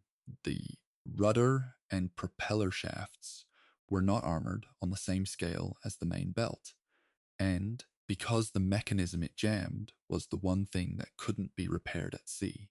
The fuel situation is a dimension of the Bismarck's technical story that doesn't get enough emphasis. The Bismarck carried approximately 8,000 tons of fuel oil in her tanks when fully loaded. The rupture caused by the Prince of Wales hit in the Denmark Strait caused the loss of an amount that various sources estimate at somewhere between 1,000 and 2,000 tons. The exact figure is uncertain because the pre-departure loading figures in the surviving records have gaps. What is clear is that Luchen's decision to head for France, rather than continue into the Atlantic, was shaped directly by the fuel calculation. A ship that can't refuel can't operate indefinitely. And, with a fuel leak that couldn't be stopped at sea, every hour of operation was reducing the margin that might allow her to reach a friendly port. The operation's strategic failure, the abandonment of the commerce raiding mission, was therefore partly an engineering failure. A single welded seam in a fuel tank that didn't hold under the impact of a 14-inch shell. The British battleships that fought the final engagement, King George V and Rodney, represented a different philosophy from the Bismarck. King George V mounted 10 14-inch guns in 2 quadruple turrets and 1 twin turret, a mechanically complex arrangement that caused problems throughout the war, with the quadruple turrets proving prone to stoppages. Rodney was an older design, launched in 1925, slower than the ships she was working alongside, but her 9 16-inch guns were the most powerful naval rifles in the British fleet at that point. At the ranges of the final engagement, Rodney's 16-inch shells, each weighing about 1,938 pounds, arrived with an energy that the Bismarck's armor, already compromised by flooding and structural damage, was no longer in a condition to reliably absorb. The final engagement was not a test of which ship's armor was better. It was an application of weight of metal against a target that could no longer maneuver, fire back effectively, or reduce the incoming volume of fire. The technology of the Bismarck operation ultimately tells a story about the limits of naval engineering in the face of operational reality. The ship was built to survive an engagement with a single enemy of comparable size, at a chosen range, in conditions where it could maneuver freely. What it actually faced was progressive damage accumulation from the Denmark Strait forward, culminating in an engagement where it couldn't steer, couldn't make effective speed, and was facing 2 capital ships simultaneously. No armor scheme designed in the 1930s, or any other decade, was adequate to that situation. The Bismarck was a weapon system that required specific operational conditions to function as designed. Those conditions were never achieved. Chapter 10. The Political Storm, London, Berlin, and the Weight of the Hood. When HMS Hood was destroyed on the morning of the 24th of May, the immediate operational consequences were serious enough. But the political consequences, the way the loss reverberated through British institutions, through public morale, through the specific pressures that bore down on Winston Churchill in the summer of 1941. These were in some ways more significant in the immediate term than the naval balance sheet. The Hood wasn't just a ship. She was a piece of national identity. And when she was gone in under 3 minutes, the political pressure to respond was immense. Churchill had been Prime Minister for a year. Britain was alone. The Soviet Union wouldn't be invaded until the 22nd of June, less than a month after the Bismarck sank. But at the time of the Hood's loss, Britain was fighting without a major continental ally and without formal American military partnership, though American material support under Lend-Lease was vital. The Battle of Britain had been won the previous autumn, but the threat of invasion hadn't entirely passed, and the strategic situation in North Africa, Greece, and Crete was deteriorating simultaneously. Churchill was running a war on multiple fronts with resources that were stretched, institutions that were sometimes creaking under the pressure, and a public that needed to believe that the machine was working.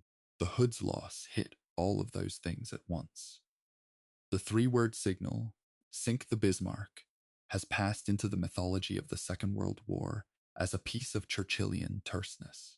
As I've noted, I can't independently verify the exact wording in the original signal traffic. What I can verify is Churchill's public posture in the days that followed. He answered questions in the House of Commons with a directness that was clearly calibrated. The Hood's loss was acknowledged as devastating.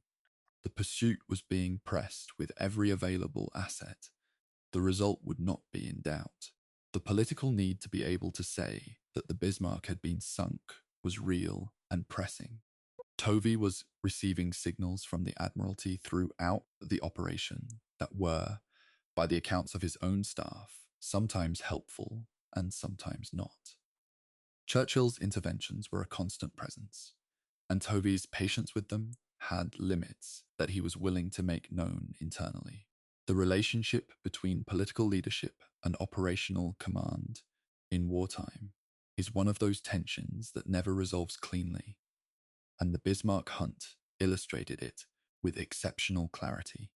In Berlin, the mood in the immediate aftermath of the Denmark Strait battle was genuinely triumphant. The official German news services announced the destruction of HMS Hood, the flagship symbol of British naval power, with language that was pitched to domestic audiences hungry for victories. The Bismarck's operation was presented as a decisive blow to British prestige. Naval Group West circulated assessments of the operation's success. The Kriegsmarine leadership, and specifically Grand Admiral Ryder, had staked considerable institutional capital on the Bismarck program. The argument that surface warships could do things U-boats couldn't. The argument for a balanced fleet rather than all submarine construction. The Hood's destruction seemed to validate that investment. What wasn't being said publicly in Berlin, and what the internal German naval communications of the period reveal, was the growing awareness in Naval Group West that the Bismarck was in trouble. Lütjen's signals after the Denmark Strait engagement were realistic about the fuel situation and the damage. The request to refuel from supply ships in the Atlantic, the decision to abort the commerce raiding mission, the reports of British pursuit by radar-equipped cruisers. None of this was being processed through the triumphalist public narrative. There's a divergence that becomes increasingly stark as the operation progresses between what was being said in German public communications and what was being said internally, and it mirrors a pattern that runs through the entire German war effort. The institutional difficulty of honestly processing bad news is in a system that had made optimism mandatory. Hitler's personal engagement with the Bismarck operation is documented but somewhat fragmentary. He had been aboard the ship for his inspection visit on the 5th of May. He had been briefed on Operation Rheinübung's objectives. When the Hood news arrived, he was reported as genuinely pleased. The hood specifically, as a symbol, meant something to him in the context of his perpetually ambivalent feelings about Britain. When the reports of the Bismarck's difficulties began arriving, his mood shifted. The entries in the war diary accounts from the period describe him as increasingly agitated, raising questions that the naval staff were unable to answer satisfactorily. There were discussions about potential rescue operations, about U-boat support, about the possibility that the Bismarck might be able to effect repairs at sea. All of these discussions were overtaken by events faster than the command structure could process them. The reaction of the British public to the Hood's loss was, by the accounts of contemporaries, one of genuine shock. The newsreel footage of the Hood that existed, showing her in better days, running at speed with her bow wave high, her guns elevated, her silhouette immediately recognizable, was still in public memory. People who had seen her during peacetime visits to ports around the empire were writing to newspapers.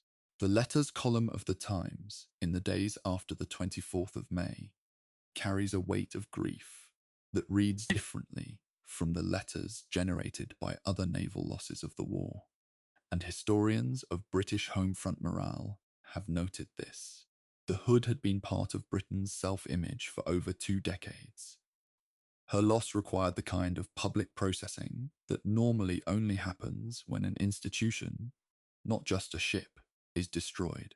The demand for the Bismarck's sinking therefore operated simultaneously on 3 levels that were genuinely distinct but publicly indistinguishable. There was the operational level. The Bismarck at large was a strategic threat that required neutralization. There was the institutional level. The Royal Navy needed to demonstrate that it could deal with the most powerful ship in the Kriegsmarine. And there was the political and psychological level. The Hood's crew deserved to have the ship that killed them hunted down. These 3 imperatives pointed in the same direction, which meant that the political pressure was, on this occasion, aligned with the operational requirement rather than in tension with it. That alignment isn't always present in wartime command. When it is, it tends to produce a remarkable concentration of effort. 40-plus ships, multiple carriers, shore-based aircraft, direction-finding networks, reconnaissance flights. The British didn't just pursue the Bismarck. They built a net across the North Atlantic and dragged it south. The German political response to the Bismarck's eventual sinking on the 27th of May was a study in controlled narrative management. The initial German public announcement acknowledged the loss, but framed it in terms that emphasized the Bismarck's heroic resistance against overwhelming force, which was, to be fair, not an inaccurate description of the final engagement. The disproportion of forces was real. A disabled ship, unable to steer against 2 battleships and multiple cruisers and destroyers. What the German public communications didn't dwell on was the intelligence picture, the fuel leak, the rudder damage, the 8 days of progressive operational failure that had preceded the final battle.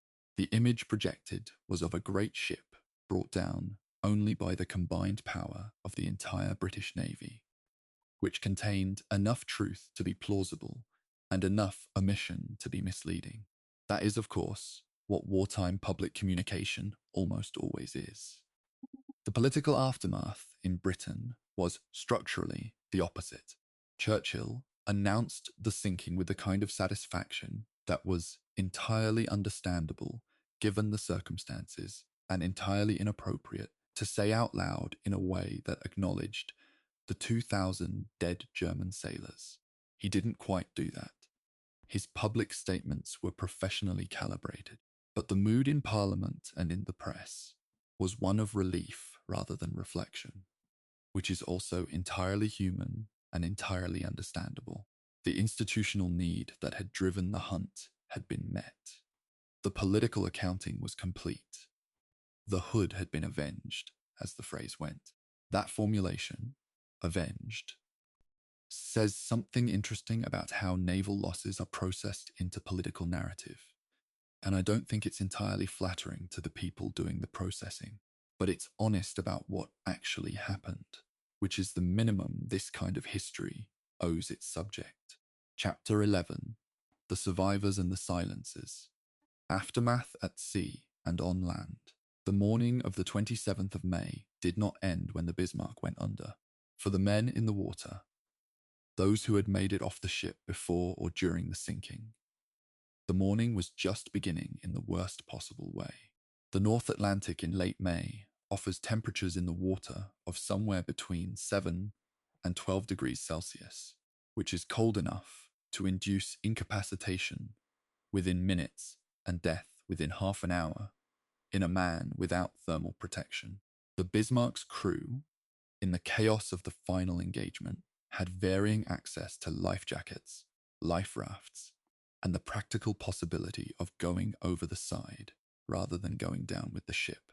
HMS Dorsetshire and the destroyer HMS Maori moved through the wreckage area after the Bismarck sank and began pulling survivors from the water. The accounts of survivors described the rescue in the way that such rescues are always described.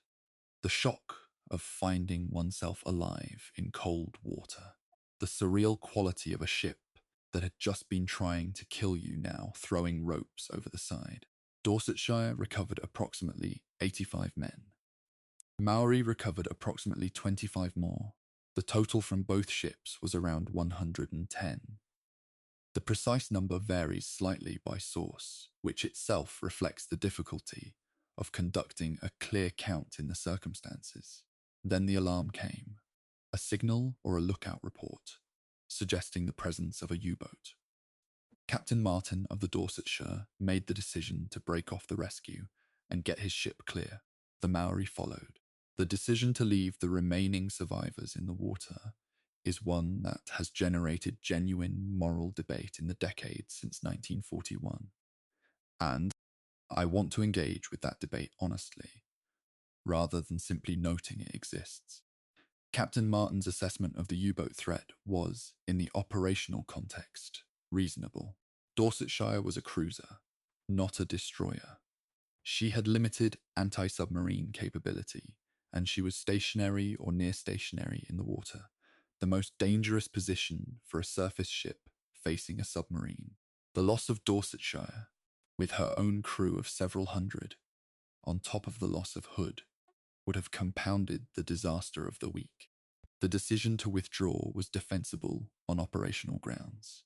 Whether it was the right human decision, whether the operational logic should have been weighed differently against the certainty that men in the water would die without rescue, is a question that those who weren't there are probably not best positioned to answer definitively.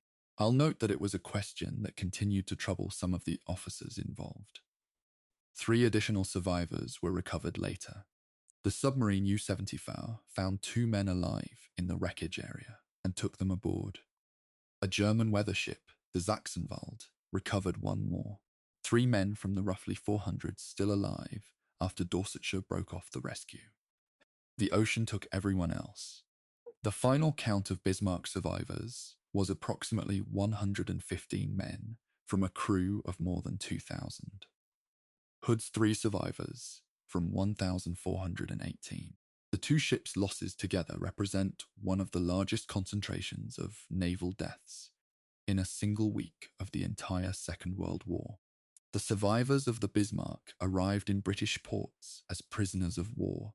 They were processed under the Geneva Convention, searched, documented, separated by rank, interrogated by naval intelligence officers who were interested in technical details rather than military information in the conventional sense. What were the gun elevation mechanisms? What did the damage control procedures involve? What were the crew routines during the final hours? Some of the survivors were cooperative, providing information that fed into British naval intelligence assessments. Some were not. The interrogation records, portions of which have been released over the decades, reveal a picture of men in shock, physically exhausted, dealing with the reality that most of their shipmates were dead, uncertain about what their status as payaobios meant for their families and their futures. The families of the Bismarck's dead received official notification through the German Naval Command, a process that took weeks, given the need to process the casualty lists and confirm which men were dead, which were prisoners, and which were simply unaccounted for.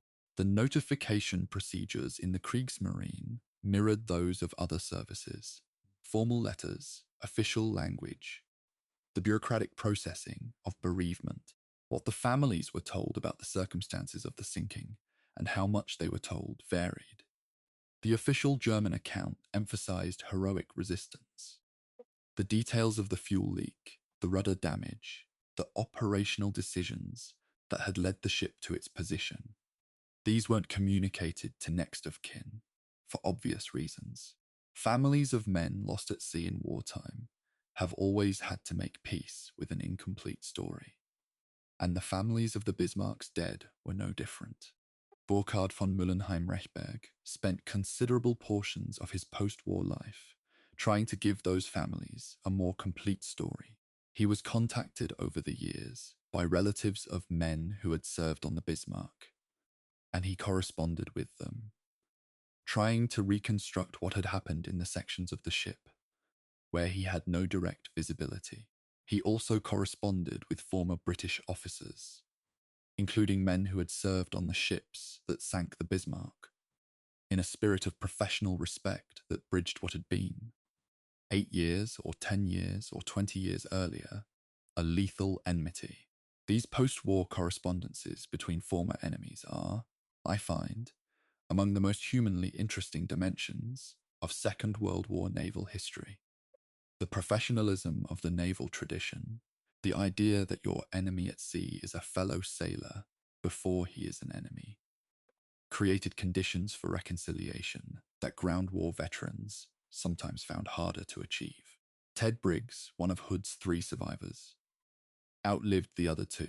He became, over the decades following the war, one of the primary human links between the public and the history of the Hood's loss. He attended commemorations. He spoke at memorial services.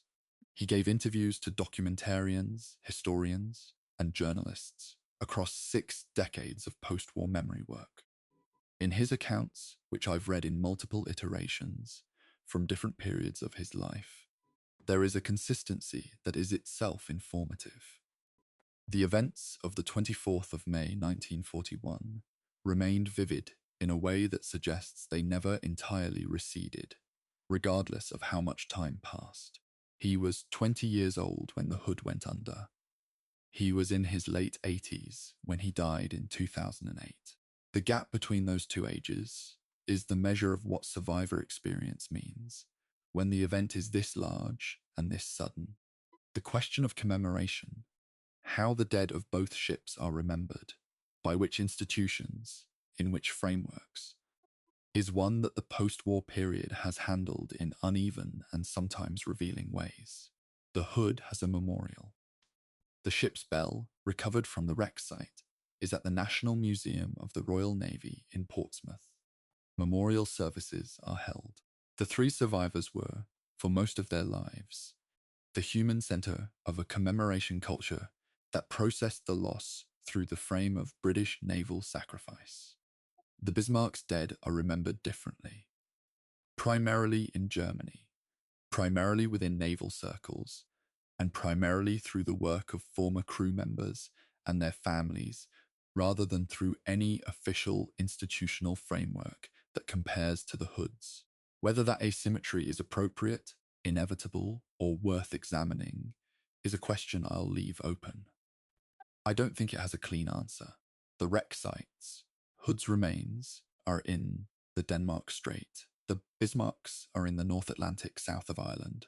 At the depth I mentioned in an earlier chapter, have both been designated as war graves under British maritime law and international convention.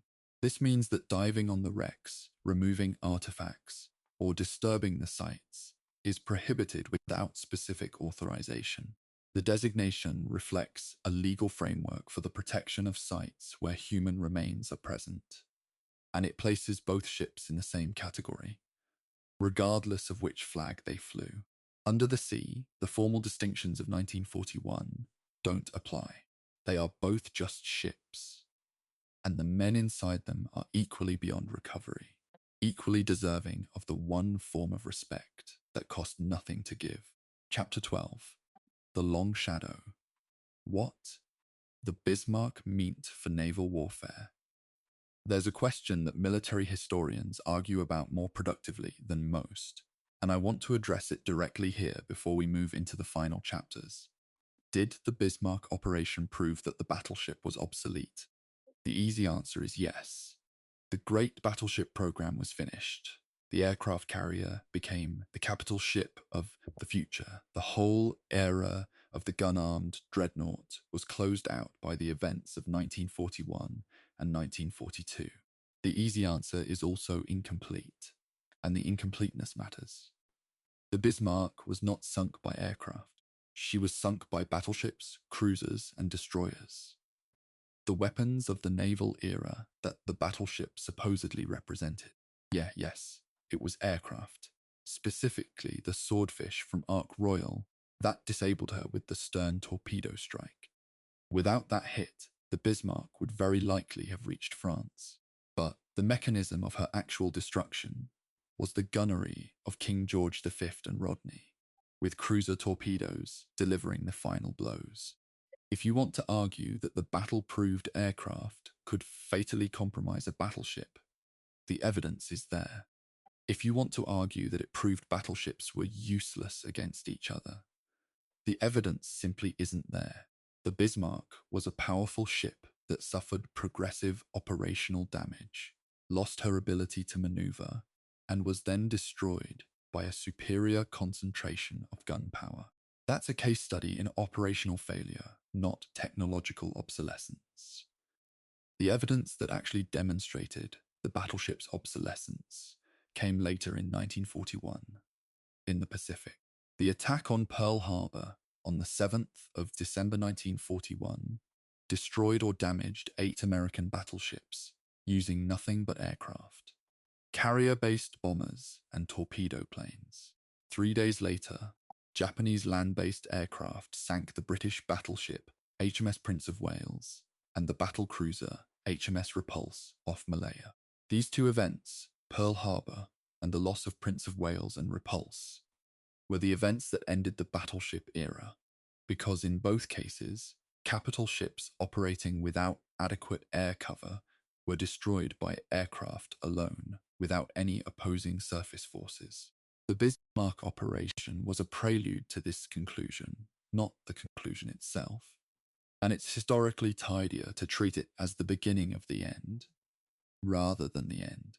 What the Bismarck operation did definitively demonstrate was the importance of intelligence, surveillance, and tracking capability in modern naval warfare. The Suffolk's radar was more tactically decisive than any individual gunnery decision made during the hunt.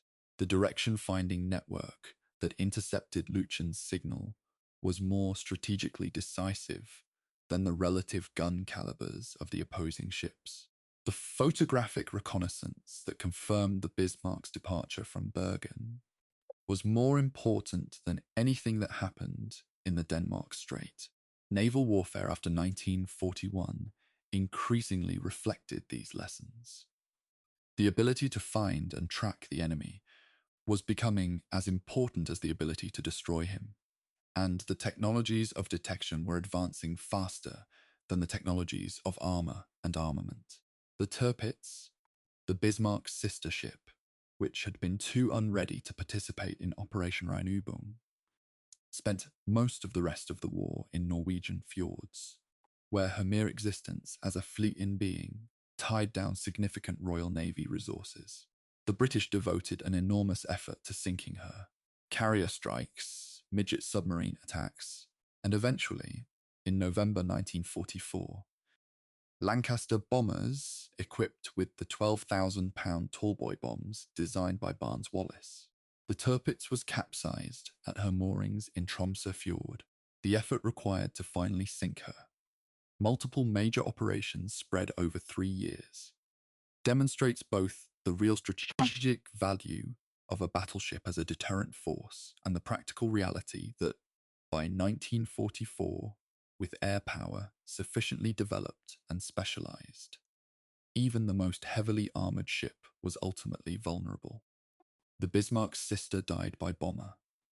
The lesson that aircraft had changed naval warfare was written in both their fates. The Kriegsmarine drew its own institutional conclusions from the Bismarck's loss. Grand Admiral Raeder, who had been the architect of the surface raider strategy, found his argument for a balanced fleet increasingly difficult to sustain. Hitler himself was reported to have reacted to the news of the Bismarck's sinking with a rage that, according to the account given by Grand Admiral Karl Dönitz in his post-war memoirs, was partly directed at the naval surface forces as a whole. Hitler's confidence in surface ships had never been strong. He understood the propaganda value of large warships, but feared their loss and the political consequences that followed. After the Bismarck, his inclination toward the surface fleet became even more ambivalent. By 1943, after the Battle of the Barents Sea, in which German surface ships failed to destroy a British convoy, they heavily outgunned. Hitler's anger at the surface fleet was intense enough to trigger a crisis in the naval command that ended with Raeder's resignation. The Bismarck's loss was the first data point in a trend that would ultimately strip the Kriegsmarine of its surface war strategy. The Royal Navy's conclusions were also significant, though drawn more quietly. The lessons of the Hood's loss, specifically the inadequacy of her deck armor and the speed at which a magazine detonation could destroy even a large warship, fed directly into the assessment of other, older capital ships in the fleet. The HMS Hood had been known as vulnerable for years, in the sense that the Admiralty's technical staff knew her weaknesses and had plans for further modernization that were never funded. The operational reality of the war had meant that these known deficiencies were accepted as calculated risks rather than addressed. After the 24th of May, the calculation changed. Ships with similar vulnerabilities were assessed more carefully against their likely threat environments. The career of aircraft carrier operations in the Royal Navy was indirectly accelerated by the Bismarck operation. The performance of HMS Ark Royal's Swordfish, antiquated, slow, fabric-covered, in disabling the most powerful battleship in the German Navy generated institutional pressure to understand exactly why those aircraft had succeeded where faster, more modern aircraft might not have. The answer, as I've noted, related to the mismatch between the Bismarck's fire control systems and the Swordfish's flight profile. But the broader lesson that carrier aviation could deliver decisive results against capital ships was reinforced, and the procurement and operational planning for carrier aviation in the post-war Royal Navy reflected these lessons. The American naval establishment was watching the Bismarck hunt with intense professional interest. The United States was technically neutral in May 1941, but American naval observers were embedded in British commands. American ships were conducting convoy escort operations in the Western Atlantic under agreements that stretched the definition of neutrality considerably. And American naval intelligence was receiving copies of the operational reports. The Pearl Harbor attack was still more than 6 months away, but the lessons of the Bismarck operation, specifically about radar, about air-sea coordination, and about the danger of operating capital ships without air cover, were being absorbed into American naval thinking. When the Pacific War began and the carrier became America's primary offensive naval weapon, the intellectual groundwork for that shift had been laid partly in the North Atlantic, partly by watching a British biplane with a torpedo changed the course of a battleship operation. The strategic significance of the Bismarck's sinking, its effect on the Atlantic Convoy War, was also real but somewhat different from what the political narrative of the time suggested. The Bismarck hadn't actually sunk a single merchant ship during Operation Rheinübung. She'd been forced to abandon the commerce raiding mission before reaching the convoy lanes. Her loss didn't directly save any particular convoy. What her loss did was demonstrate to the German Naval Command that surface ship operations in the face of British radar surveillance, direction-finding networks, and carrier aviation were prohibitively risky in cost-benefit terms. The Tirpitz never conducted a major offensive operation in the Atlantic. The surface ship commerce raiding strategy was effectively abandoned. The entire strategic weight of the German naval threat to Allied supply lines shifted to the U-boat arm. That shift had enormous consequences for the Battle of the Atlantic. The U-boat War of 1942 and early 1943 was, in some respects, the operation that Rheinübung was supposed to be, conducted with submarines rather than battleships. Whether the surface ship strategy would have worked better had the Bismarck survived and returned is one of the great counterfactuals of the naval war. It wasn't tested. I want to close this chapter with a thought about what the Bismarck operation meant for the people who lived through it. Not strategically, not institutionally, but personally. The veterans of the operation on both sides who survived the war carried it with them in the way that significant events stay with people. Not always at the front of consciousness, but never entirely absent. The British officers who had been on the ships that sank the Bismarck gave interviews decades later that retained a precision of detail. Bearings, weather conditions, the color of the smoke, the sound of the 16-inch guns, that you only see in memories that haven't been softened by distance. The German survivors, corresponding with each other, and with historians, and with the families of their dead crewmates, reconstructed the Bismarck's final hours with a care and a grief that decades of post-war life hadn't diminished. Whatever the Bismarck meant strategically, and it meant quite a lot, what it meant personally to the men who were there was something that no strategic assessment has ever quite captured and never will. Chapter 13. The Wreck That History Forgot. Finding the Bismarck. There is a particular kind of silence that belongs to the deep ocean, not the silence of an empty room, or the silence of a library at closing time, but something more absolute. A silence measured in atmospheres of pressure, in darkness that no ambient light reaches, in the complete absence of the biological noise that fills every other environment on Earth. At a depth of roughly 4,800 meters in the North Atlantic, roughly 500 kilometers west of Brest, that silence had held for 48 years. The Bismarck had been down there since 10:39 on the morning of the 27th of May, 1941. No human eye had seen her. No instrument had touched her. She was in the taxonomy of lost things, among the most consequential objects on the floor of any ocean, more famous than almost any other sunken ship, more thoroughly documented in her life, and more completely unreachable in her death. Robert Ballard had found the Titanic in September 1985, at a depth of roughly 3,800 meters in the North Atlantic.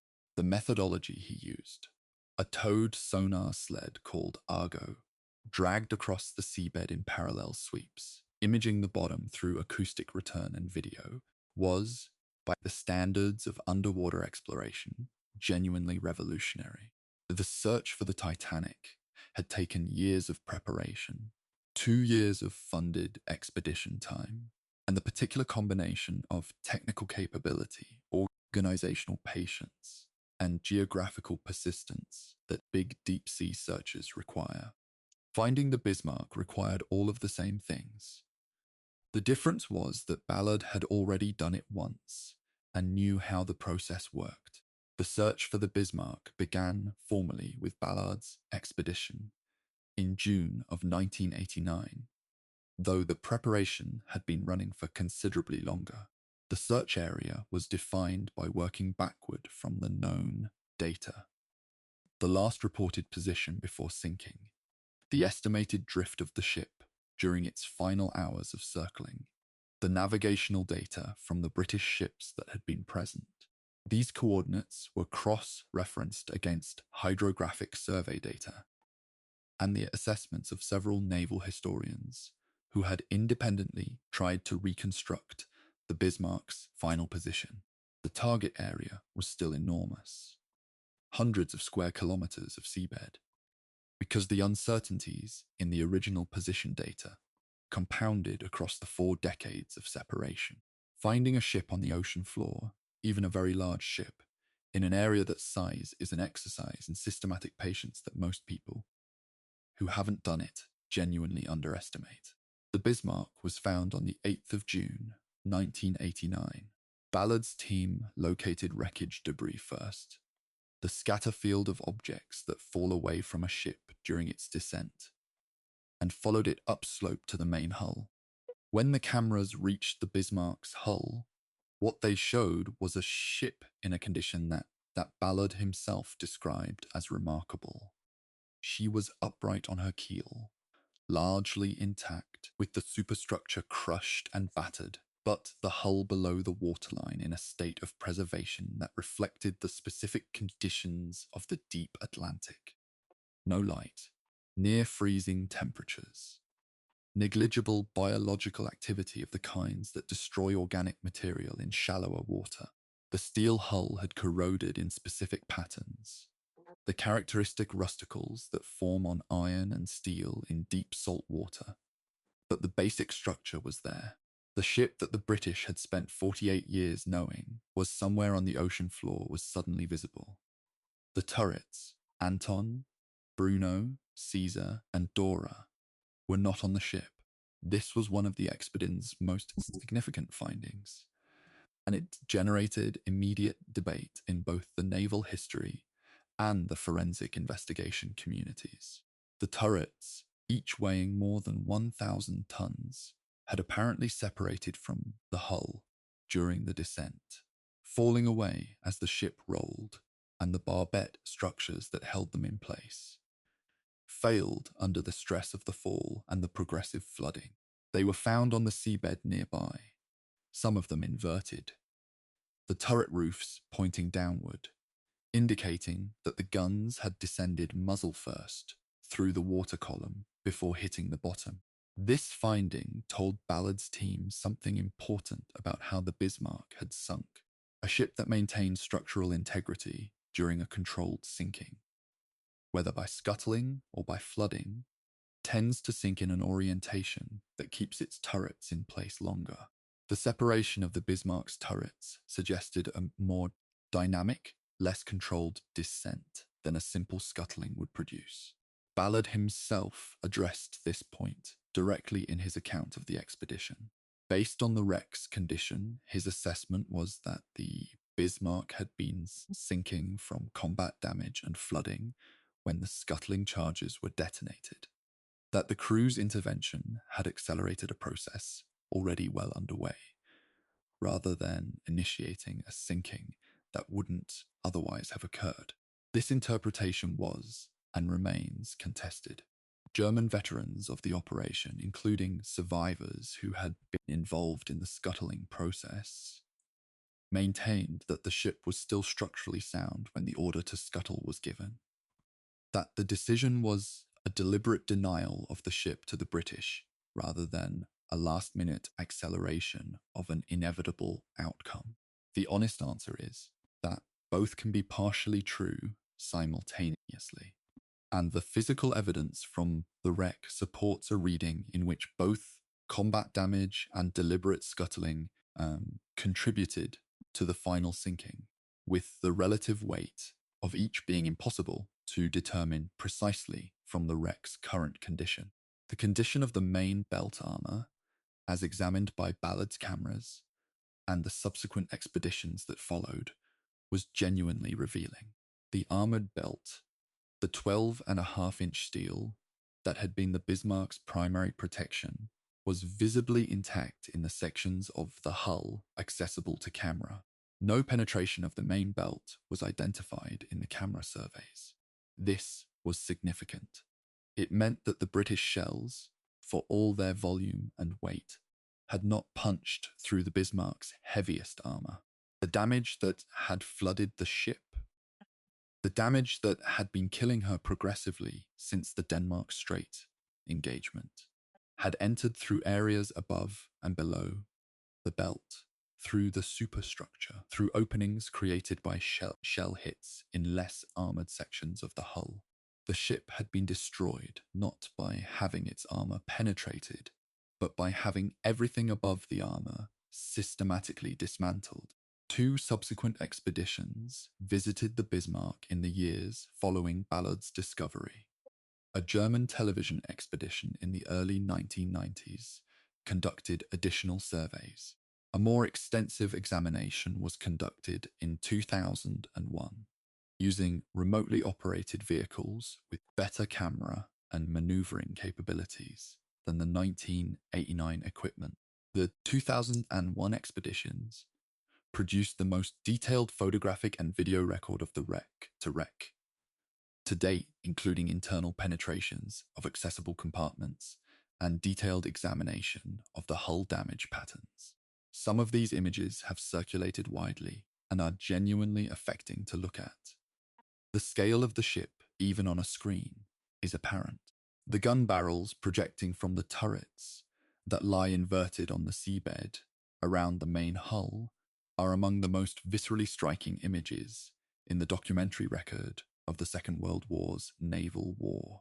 The Bismarck wreck was designated a protected war grave under United Kingdom legislation following the expeditions of the 1990s, mirroring the treatment given to the Hood's remains in the Denmark Strait. This designation created a legal framework that prohibited unauthorized diving, the removal of artifacts, and any disturbance of the site. The practical enforcement of this protection at a depth of nearly 5 kilometers in international waters is, frankly, limited. No Coast Guard vessel regularly patrols the Atlantic floor. The protection is primarily normative rather than practical, relying on the professionalism and ethical standards of the deep-sea research community rather than on active enforcement. So far, the designation has been largely respected. The wreck has not been commercially salvaged. The men who went down with the ship in 1941 remain where they have been for over 8 decades. I find myself returning, every time I work through this material, to the specific quality of what Ballard's discovery meant for the people who had been there. Ted Briggs, Hood's last surviving member at the time of Ballard's expedition, was still alive in 1989. He gave interviews about the discovery. The German survivors, those still living in their 70s by then, also responded publicly. There's a quality in those responses that I struggle to adequately describe. The sense of something being confirmed, given form, made visible again after nearly half a century of existing only in memory and in documents. The Bismarck had been real. The finding was proof of what they already knew. But proof changes something, regardless of whether it contains new information. The wreck at the bottom of the Atlantic was, for the men who had sailed on her or fought against her, something more than a historical artifact. It was the physical remainder of the worst days of their lives, and finding it made those days visible again in a way that nothing else could have replicated. Chapter 14, The Historian's Argument. What really happened? History is not a single agreed upon account. I want to be honest about that, because the Bismarck operation is one of those episodes that has generated a genuinely rich and genuinely contentious historiographical debate.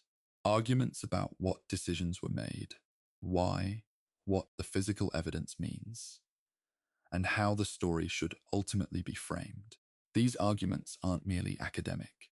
They involve surviving veterans, national pride, the interpretation of classified documents released in stages over decades, and the perpetually difficult question of how much weight to give eyewitness testimony against physical evidence when the two diverge. The first major controversy, which I've already touched on in several places, is the scuttling debate. German survivors, led primarily by Mullenheim-Rechberg's testimony and corroborated by the accounts of other men who survived, maintained consistently that the decision to scuttle was a deliberate command decision, that the ship's crew opened the seacocks and detonated charges because they chose to deny the British Navy the prize of capturing the Bismarck, not because the ship was already sinking from combat damage, and the scuttling merely accelerated an inevitable outcome. The British interpretation, reinforced by Ballard's wreck evidence, and by the analysis of several naval historians working from the damage records of the British ship's gunnery, was that the shell damage and flooding were already sufficient to sink the ship. That the scuttling contributed, but wasn't the primary cause of the sinking. The reason this matters is not purely technical. It goes to the question of whether the Bismarck's crew had agency in their ship's end, or whether they were already lost and simply chose the manner of the final minutes. The British gunnery records from the final engagement show the volume of fire in extraordinary detail. King George V's log recorded the number of 14-inch shells fired, the number of secondary battery rounds, the observed hits, and the progressive changes in the target's appearance and behavior. Rodney's records were similarly detailed. The aggregate picture these logs paint is of a ship receiving damage far beyond the capacity of any wartime damage control team to manage. Flooding through multiple vectors simultaneously, fires in several compartments, communications severed, structural supports failing. The question isn't whether the ship was dying from combat damage. It clearly was. The question is whether the crew's scuttling intervention shortened the process by a few minutes or by hours. And that's a question the evidence can't answer with the precision required to settle the debate definitively. I've sat with both sides of this argument for a long time, and I think the most honest position is that it was both. The ship was sinking, and the crew helped it sink faster, and both things are simultaneously true. The second major historiographical controversy concerns Admiral Lutyens' decision-making throughout the operation. The standard British account of the operation, shaped partly by the post-war accounts of officers like Ludovic Kennedy, who wrote from a perspective understandably informed by the loss of Hood, has sometimes portrayed Lutyens as fatalistic to the point of operational passivity.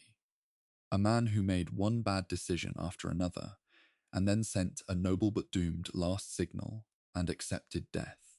The German reassessment, developed primarily by German naval historians, working from the Kriegsmarine's own records, presents a more nuanced picture. Lutyens' formal objections to the operation before departure are documented. His decision-making in the Denmark Strait engagement, placing the Bismarck in the van rather than putting the less well-protected Prinz Eugen in the line of fire, has been defended as technically sound. His communications after the engagement were accurate and honest about the ship's situation, which is not a trivial quality in a command culture that sometimes punished bad news. The breaking of radio silence on the 25th of May, the decision that allowed the British direction-finding network to fix the Bismarck's position, is the decision most often used to criticize Lutyens' judgment. The argument is straightforward. He believed he was under continuous observation, and since breaking silence couldn't make his position more known than it already apparently was, there was nothing to lose by transmitting. He was wrong about the observation, as we've established. The British had lost contact. Breaking silence revealed his position at the worst possible moment. But I want to push back slightly on the retrospective criticism here. because it relies on Lütjens having information he didn't have. He didn't know that the Suffolk had lost him on radar. He had no way of knowing that he was temporarily invisible. His assessment, based on the information available to him at the time of transmission, was internally coherent. It was wrong, but it wasn't irrational. This distinction matters in historical evaluation. The difference between a bad decision and a wrong decision is important, and conflating them is one of the ways that post hoc analysis becomes unfair to the people it examines. The third major debate concerns the poor performance of the Bismarck's armour and what it implies about German naval engineering philosophy. I've covered the technical dimensions of this in an earlier chapter, but the historiographical dimension is worth addressing separately. German naval historians, including Gerhard Koop and Klaus-Peter Schmolke, whose technical study of the Bismarck remains among the most detailed in any language, have argued that the armour scheme was appropriate for the intended mission, raiding operations at medium range, and that the Bismarck's fate was determined by operational circumstances that took the ship far outside the design parameters, not by flaws in the original design. The British and American historiographical tradition has been more critical, arguing that the emphasis on side armour at the expense of deck protection reflected an outdated design philosophy that Jutland should already have made untenable. The evidence from Ballard's expedition that the main belt was never penetrated has been used by both sides, by the Germans as proof that the armour worked as designed, and by the British as irrelevant because the ship was destroyed through other means anyway.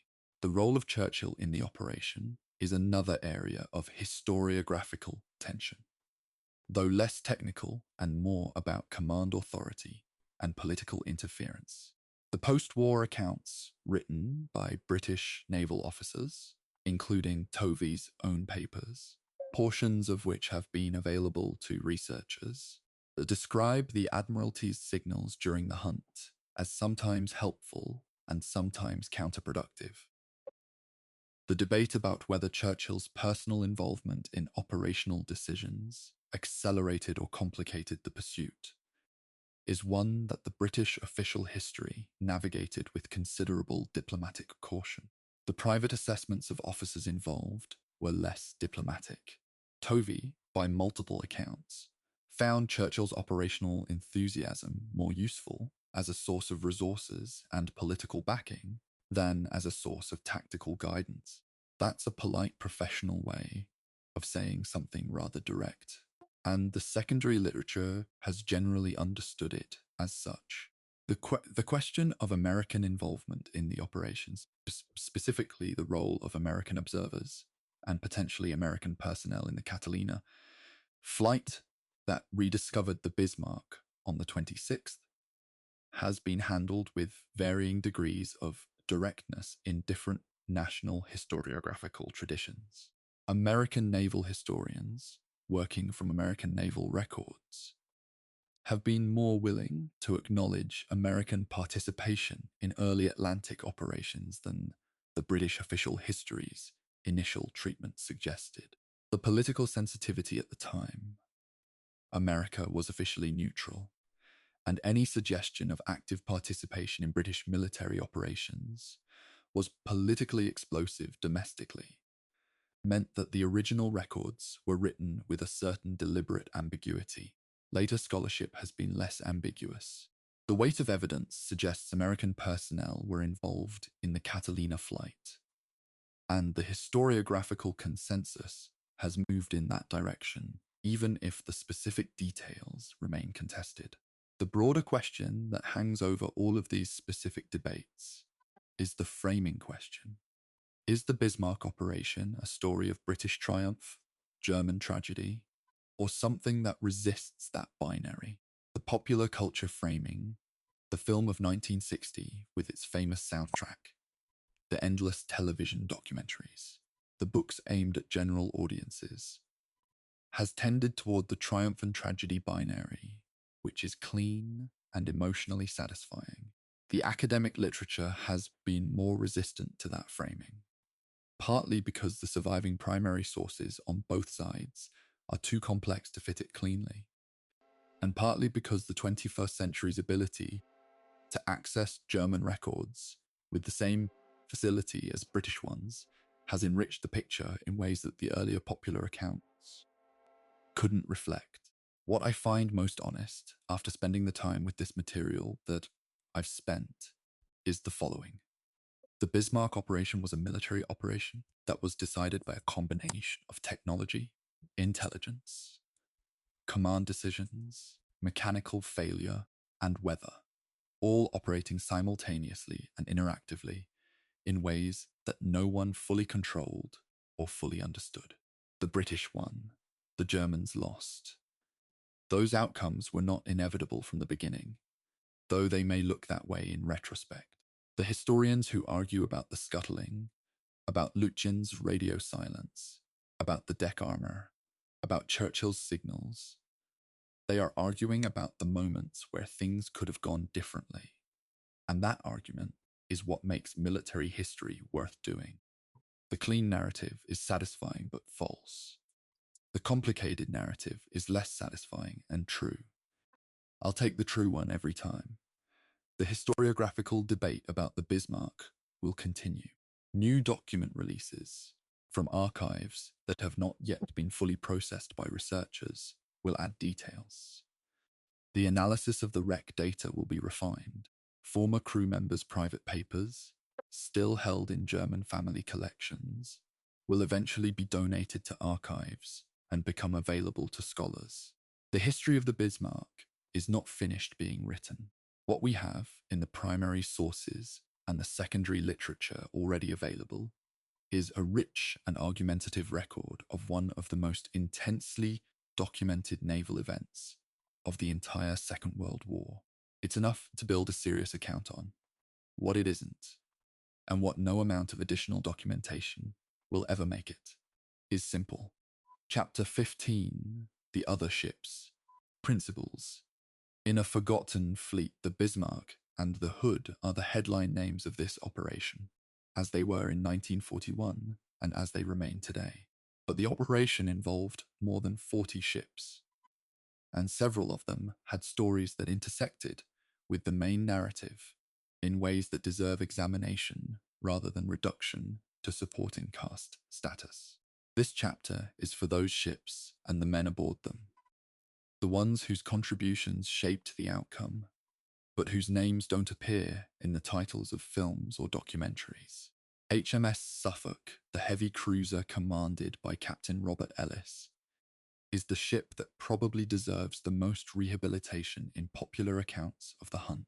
It was Suffolk's Type 280 FOW radar, one of the more effective surface search systems available to the Royal Navy in early 1941, that found the Bismarck in the Denmark Strait on the evening of the 23rd of May and maintained contact through the night and into the following day.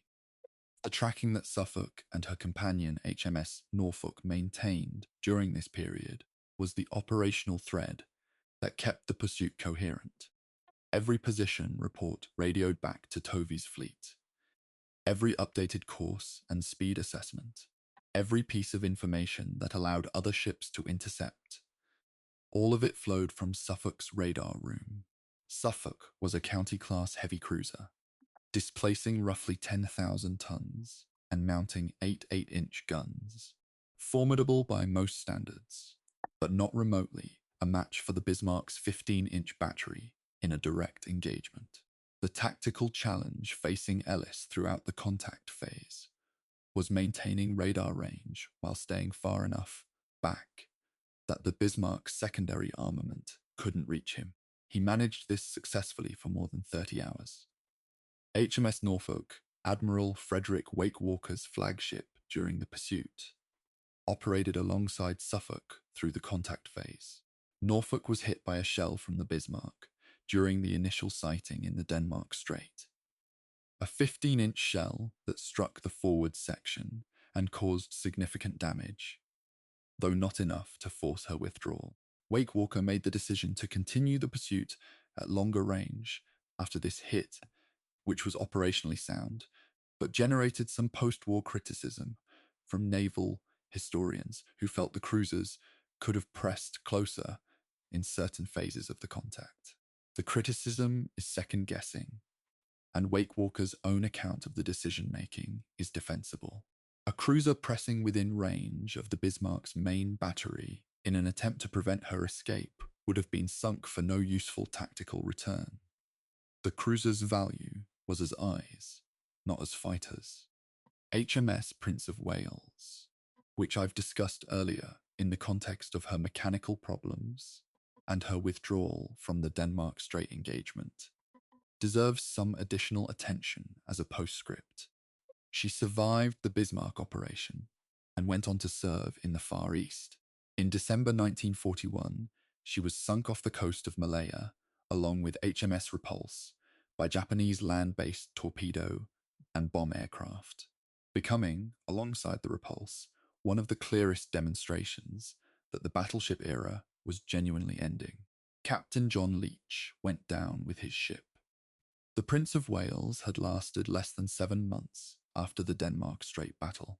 The 2 hits she scored on the Bismarck in that engagement, one of which caused the fuel leak, one of which caused the bow flooding, were arguably among the most consequential gun hits of the entire North Atlantic War, for the operational damage they created in a ship that never reached a port for proper repair. She scored them with a main battery that was already half broken. HMS Victorious, the carrier that launched the first swordfish strike on the night of the 24th to 25th of May, was a ship that had commissioned in May 1941, barely a month before the Bismarck operation. Her crew was inexperienced, her aircraft embarked hastily, her operational readiness a matter of genuine professional concern. The fact that her swordfish air crew managed to deliver a torpedo hit under those conditions, night attack in bad weather against a violently maneuvering target, is a testament to the training the Fleet Air Arm had developed over the interwar period, whatever its material limitations. Victorious went on to serve through the rest of the war in both the European and Pacific theatres, being extensively modified along the way. She served until 1967, one of the longest-serving warships in Royal Navy history. HMS Ark Royal, the carrier whose swordfish ultimately disabled the Bismarck with a stern torpedo hit, had a fate that was deeply ironic, given the magnitude of her contribution to the operation. She was sunk on the 14th of November, 1941, less than 6 months after the Bismarck operation, by a single torpedo from the German submarine U-81 in the Mediterranean. One torpedo from a submarine sank the carrier that had crippled the Bismarck with aircraft. The torpedo hit started a fire and flooding that the damage control teams were unable to manage before the ship capsized. Only 1 man died in the sinking, a remarkable low figure, because the crew had time to evacuate before the ship went over. Ark Royal was found on the floor of the Mediterranean in 2002, at a depth of roughly 1,000 kilometres, about 300 meters. She lies on her side, identifiable from her distinctive flight deck arrangement.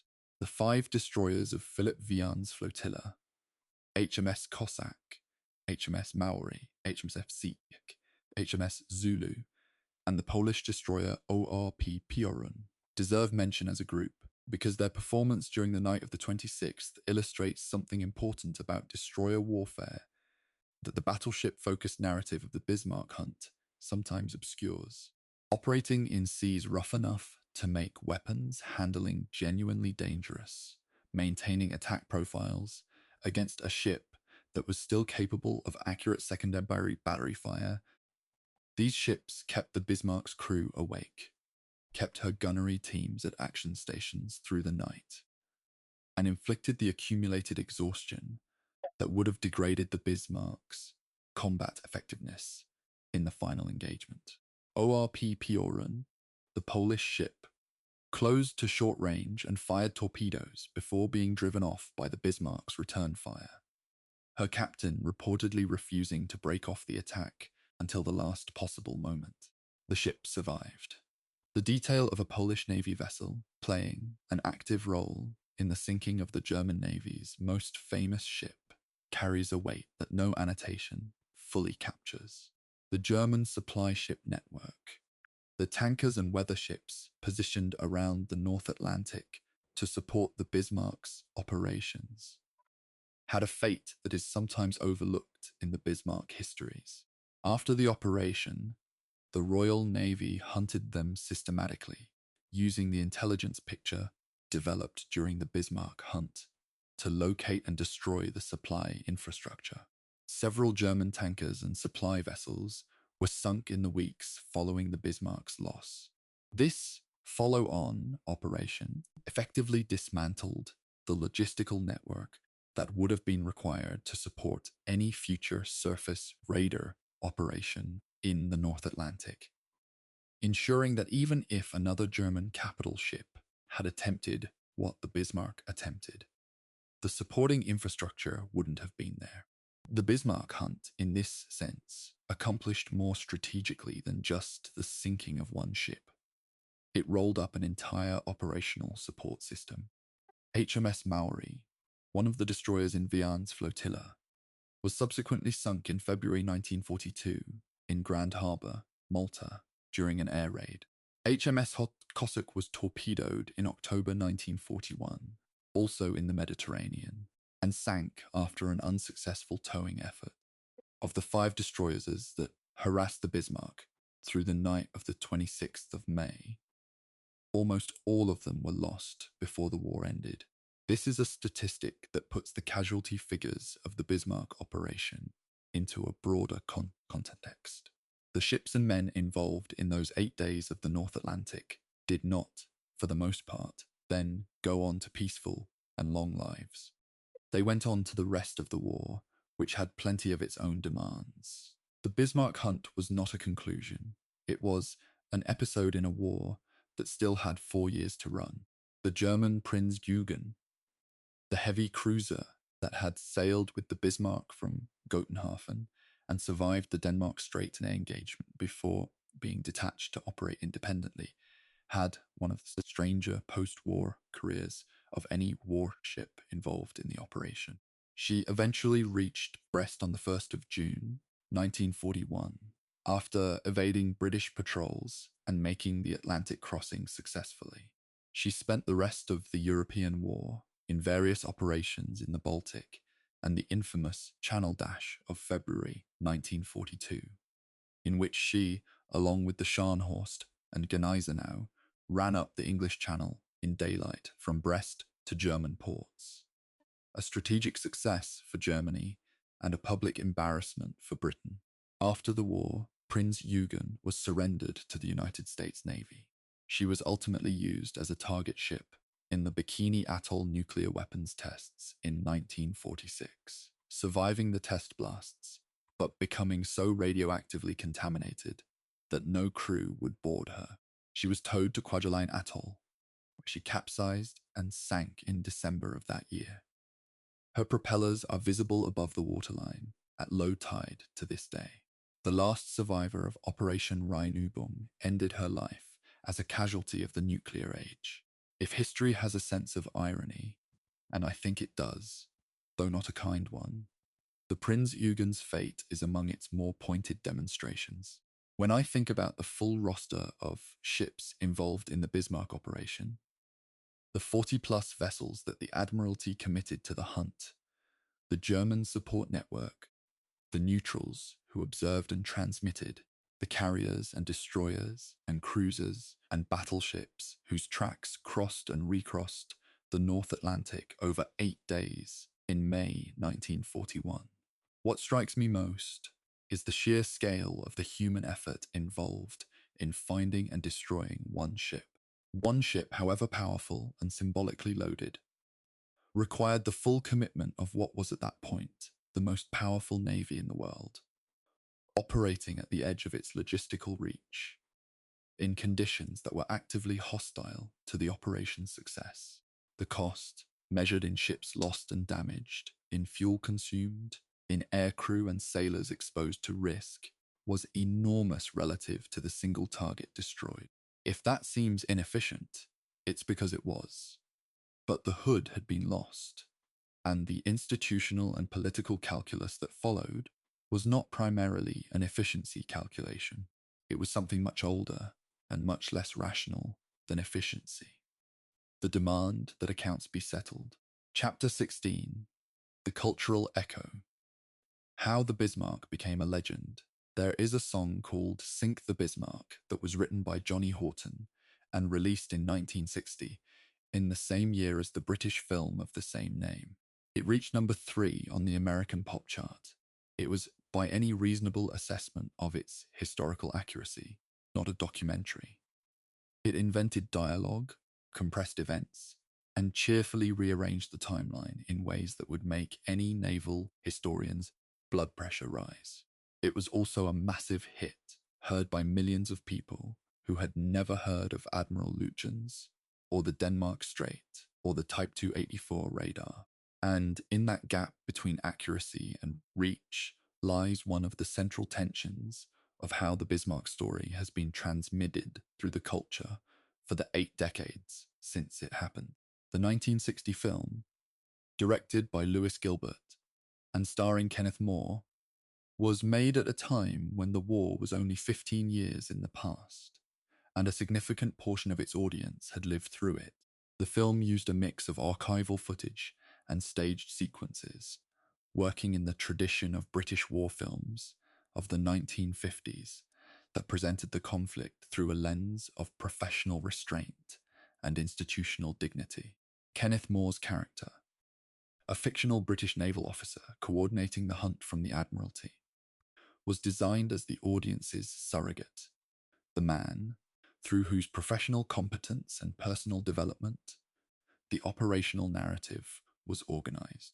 The actual principals, Tovey, Wakewalker, Vian, Lutyens, appear as supporting characters to this fictional center.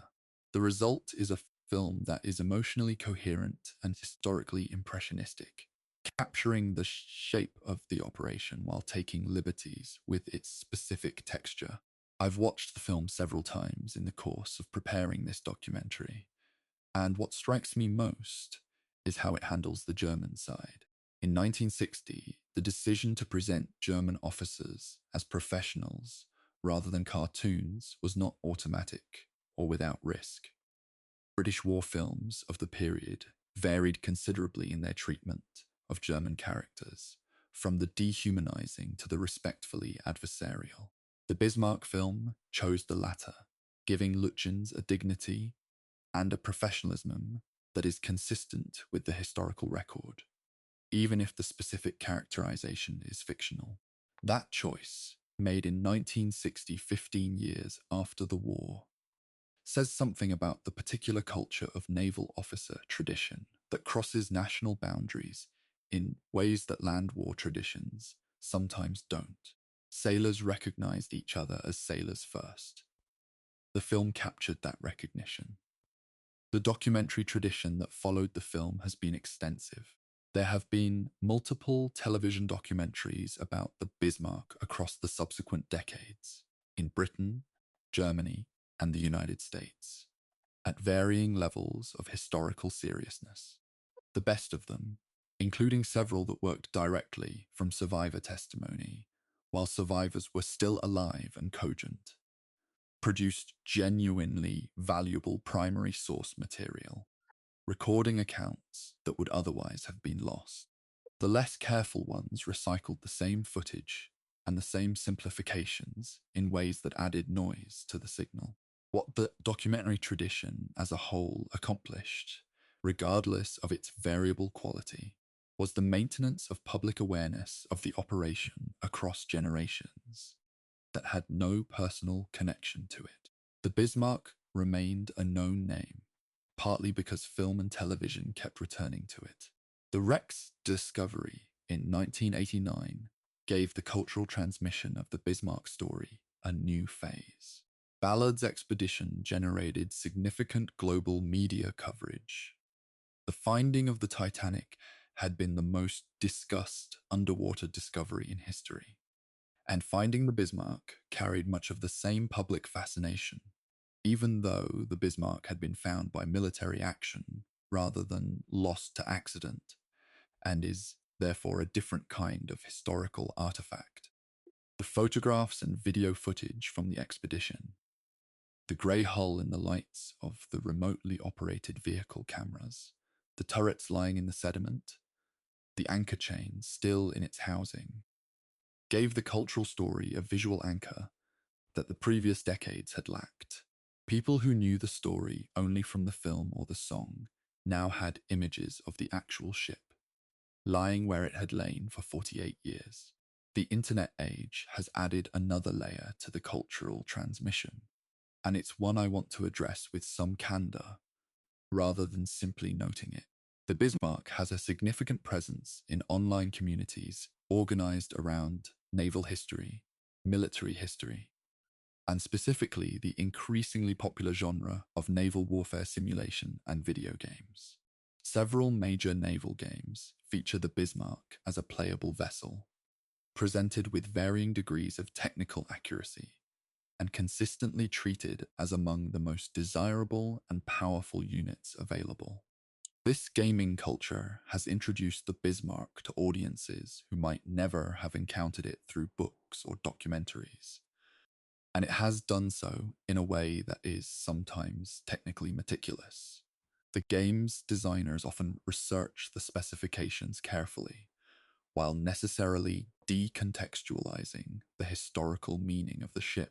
A weapon system that is powerful and exciting in a game is the same weapon system that carried 2,000 men to their deaths in the Atlantic.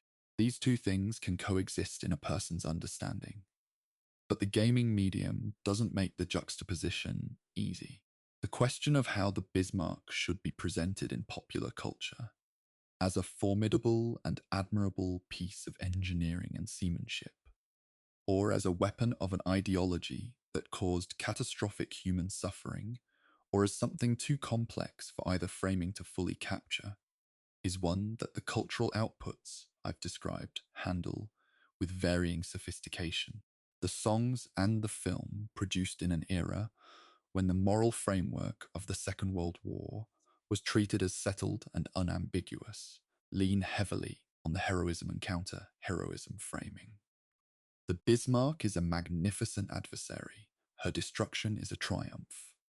The Hood's 3 survivors and the Bismarck's 115 survivors are footnotes to the operational narrative. The more serious historical work produced from the 1980s onward has been less comfortable with this framing, incorporating the German survivor testimony, the families of the dead, and the post-war reconciliation efforts in ways that complicate the clean narrative. The specific treatment of Lütjens in the cultural record is worth examining because it reflects the tension I've just described. The popular tradition has often made him either the embodiment of professional German naval honor, the doomed admiral who fought to the last, or the rigid ideologue who sacrificed his ship through stubbornness. Neither characterization is fully supported by the primary sources, as I've discussed. What the sources show is a professional officer who had specific objections to specific aspects of the operation, was overruled by a command structure operating under different pressures, executed the mission as ordered, and made decisions along the way that were sometimes right and sometimes catastrophically wrong, as decisions are when the operational environment is genuinely hostile and the information picture is incomplete. That is not a mythological figure. It is a person doing a difficult job under terrible constraints. The cultural record, which prefers myths to persons, has not always known what to do with that. The Hood's cultural presence is, if anything, larger than the Bismarck's in British cultural memory, which reflects the specific weight that the ship carried in British institutional identity before its loss. The Hood Association, The organization of veterans and relatives associated with the ship maintained an active cultural and commemorative presence for decades after the war, organizing reunions, maintaining archives, advocating for the protection of the wreck. Ted Briggs, as I've mentioned, was the human center of this commemorative culture in its final decades. The association's activities are themselves a form of cultural transmission, a choice to keep the Hood story alive through human connection rather than media production. The Bismarck's place in the long cultural memory of the Second World War says something important about how that memory is constructed and maintained. It says that the most memorable episodes are not necessarily the most strategically significant. The Battle of the Atlantic as a whole, running from 1939 to 1945, was far more strategically decisive than any individual operation within it. But it lacks the narrative concentration of a single ship hunt. It says that technology, a single recognizable machine, is an easier carrier of historical memory than abstract strategic dynamics. It says that the specific combination of overwhelming power, progressive failure, and dramatic final destruction that characterizes the Bismarck story maps onto narrative structures that humans find compelling across cultures and across time. And it says, perhaps most usefully, that the best way to keep complicated history alive in popular culture is to tell it with enough honesty and enough human detail that the people in it remain recognizable as people. Not symbols, not chess pieces, not cultural shorthand, but specific human beings making specific decisions in conditions they didn't choose and couldn't fully control. Chapter 17, the North Atlantic in context.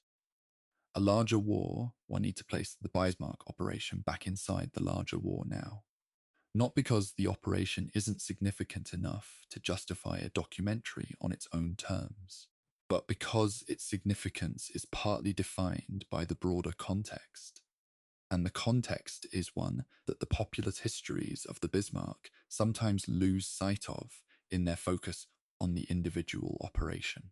The North Atlantic in 1941 was a theatre of war whose outcome would determine whether Britain remained a functioning state capable of continuing to fight. That is not a statement I'm making for dramatic effect. It was the operational assessment of both sides. Britain was an island nation, importing somewhere between 55 and 60% of its food supply and nearly all of its petroleum in 1940. The merchant convoys crossing the Atlantic were not a strategic supplement to the British war effort. They were its circulatory system. Without the convoys, the industrial output that was feeding the RAF's aircraft production and the Royal Navy's ship construction and the British Army's equipment, all of it ran on raw materials that crossed the Atlantic in merchant ships. Churchill wrote in his memoirs that the only thing that truly frightened him during the war was the U-boat threat. The surface raider threat that the Bismarck represented was part of the same strategic picture. A concerted German effort to cut the Atlantic supply line and starve Britain into strategic paralysis or negotiated settlement. The Battle of the Atlantic, running from the 3rd of September 1939, when a U-boat sank the liner Athenia within hours of the war's declaration, to the 8th of May 1945, was the longest continuous military campaign of the entire war. It involved thousands of ships on both sides, hundreds of thousands of sailors, and losses of merchant shipping that at their worst in 1942 and early 1943 were running at rates that genuinely threatened the Allied strategic position. The Bismarck operation occurred at a specific point in this campaign. The U-boat arm was increasingly effective. The convoy escort system was not yet fully developed, and the introduction of radar-equipped long-range patrol aircraft that would eventually close the Atlantic gap was still in the future. The German surface radar strategy, of which Rheinübung was the most ambitious example, was an attempt to compound the U-boat pressure with a simultaneous threat that required different defensive responses. The strategic logic behind using the Bismarck for commerce raiding has sometimes been questioned in retrospect. Given that the ship never actually sank a single merchant vessel during its one and only operational sortie. But it's worth understanding the logic as it appeared before the operation, rather than from the vantage point of its outcome. A ship of the Bismarck's power, operating in the convoy lanes, would have forced the Royal Navy to deploy capital ships as convoy escorts. An enormously expensive diversion of assets that would have weakened the home fleet's ability to cover other commitments. The mere presence of the ship in the Atlantic would have compelled a defensive response.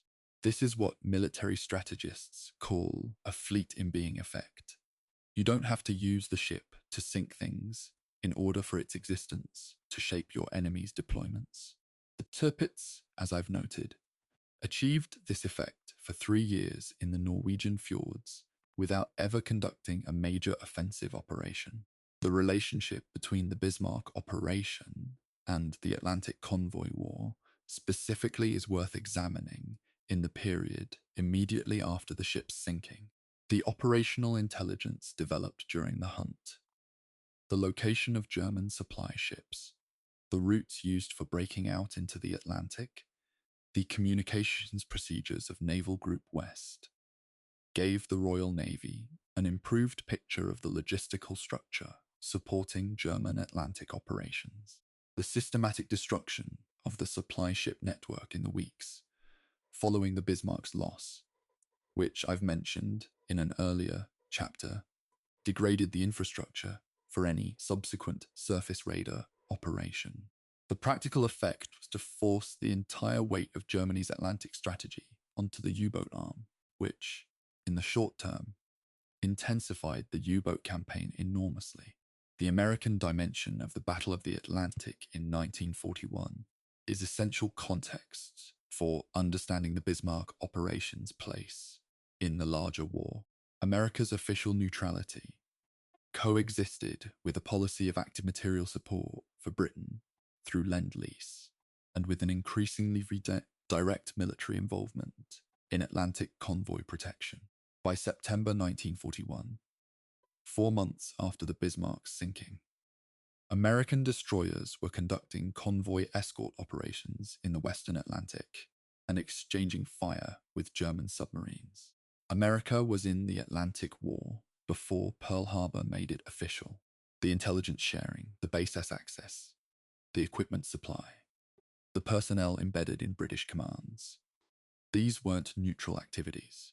They were participation by another name, and the Bismarck operation had been one of the episodes where that participation, potentially including the Catalina flight, was most directly operational.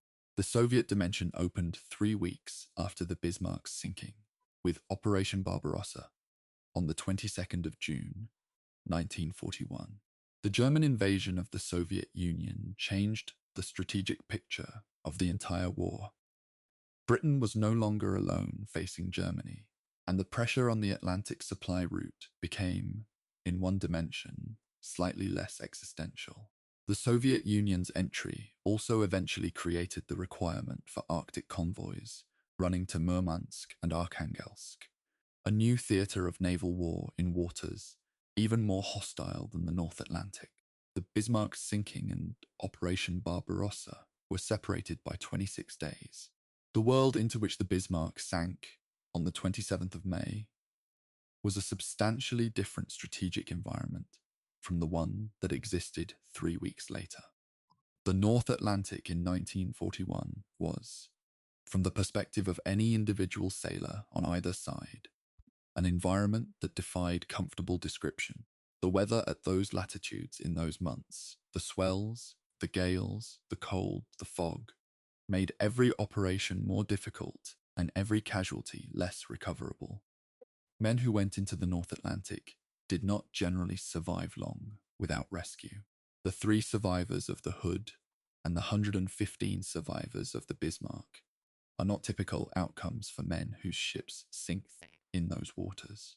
Most of the merchant sailors lost to U-boats in the Atlantic, and estimates put the total merchant seaman deaths in the Battle of the Atlantic at over 30,000, died in water that killed within minutes, in seas that made rescue difficult or impossible. The Bismarck's destruction was newsworthy, dramatic, and politically significant. The ongoing daily attrition of the convoy war was none of those things and cost far more lives. Both of these facts are true, and holding both of them simultaneously is the minimum that honest engagement with the history requires. I want to say something here about the broader context of naval power in 1941 that rarely gets adequate treatment in Bismarck-specific accounts. The British Home Fleet, which committed such extraordinary resources to the Bismarck hunt, was simultaneously covering commitments in the Mediterranean, the Norwegian coast, the Channel, and the wider Atlantic. The Home Fleet's commanders were, throughout the Bismarck hunt, acutely aware that every ship committed to the pursuit was a ship not available for other contingencies. Tovey's operational planning during the hunt was partly shaped by the need to preserve fuel for the return to Scapa Flow. King George V was running low on oil by the time the Bismarck was found, and the final engagement was conducted under the constraint that Tovey might not be able to continue the pursuit if the first engagement didn't end it. The 37-knot sprint to intercept had consumed fuel at rates that left narrower margins than peacetime planning would have preferred. The operation succeeded, but success had been closer run than the triumphant public narrative suggested. The legacy of the Battle of the Atlantic, of which the Bismarck operation was a part, is something that modern Europe tends to underweight in its collective historical memory.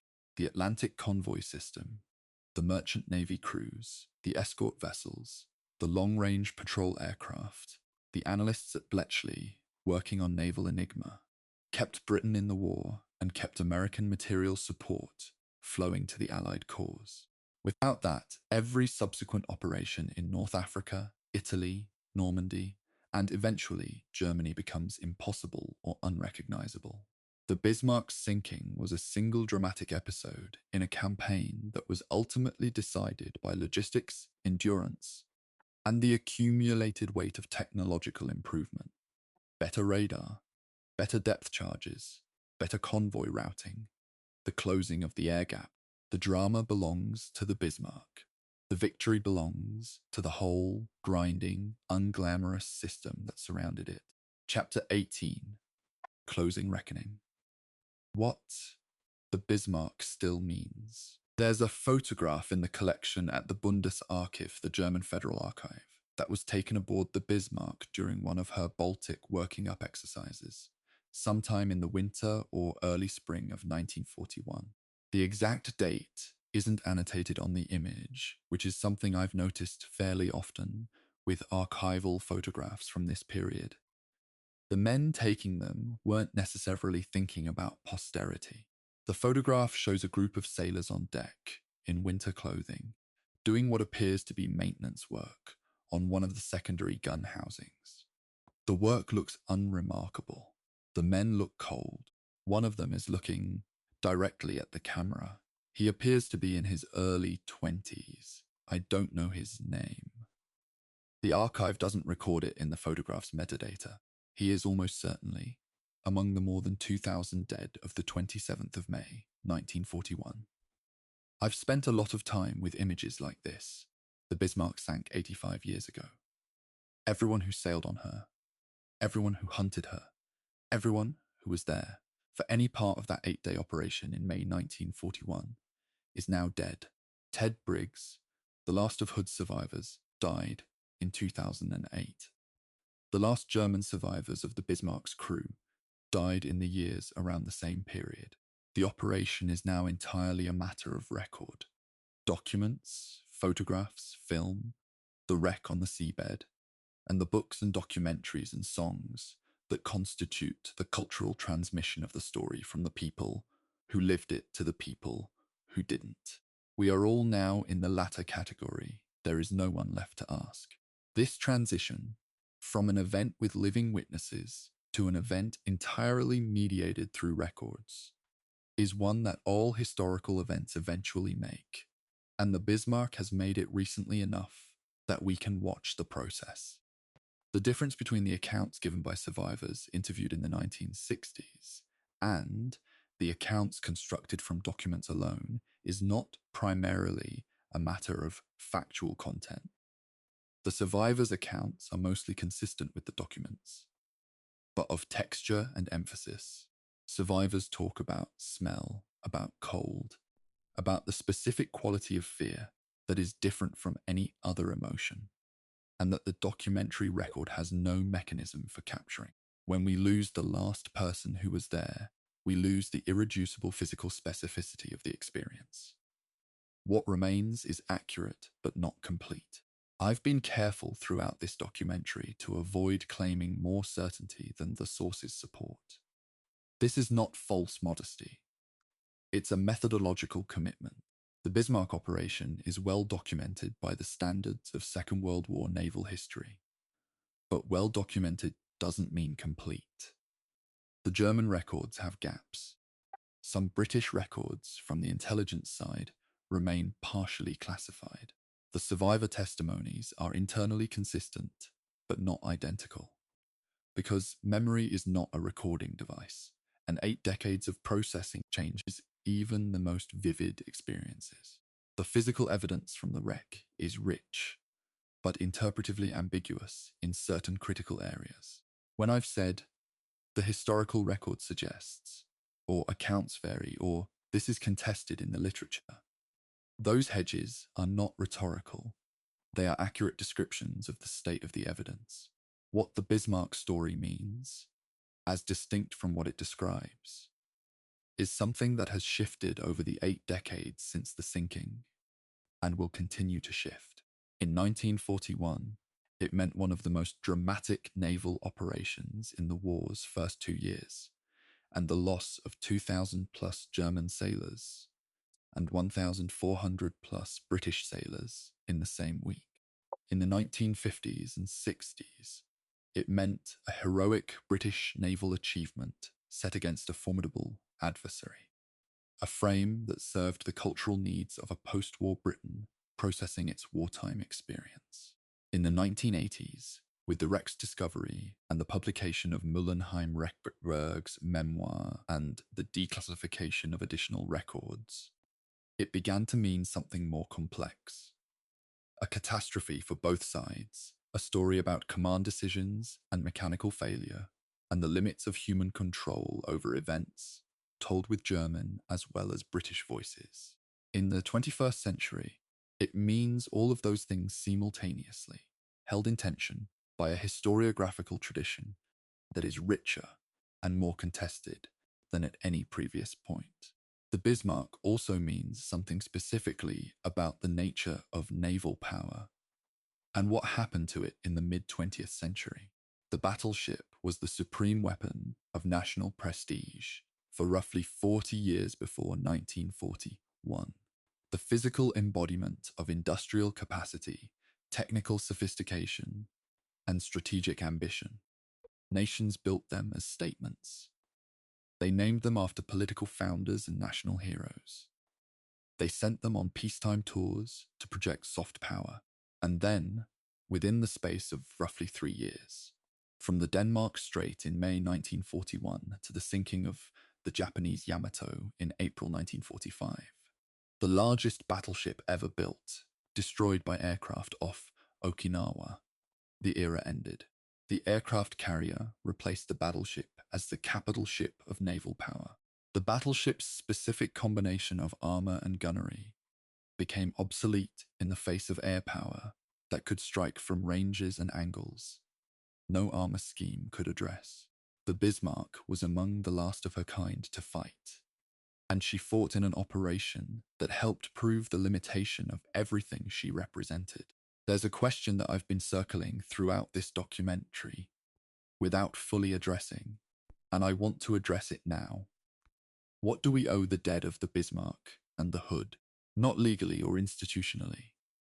The war grave designations and the maritime protection orders are the legal answer. I mean something more basic. What do we owe them in the way we tell their story? I've thought about this carefully. I think we owe them accuracy, which means not inventing details to make the narrative cleaner, not filling gaps in the record with plausible sounding fabrications, not collapsing the complexity of their decisions into moral categories that feel satisfying but aren't true. I think we owe them specificity, which means insisting that they were people with names and ages and home, cities and families, not abstractions or supporting characters in a story whose real protagonists are the ships.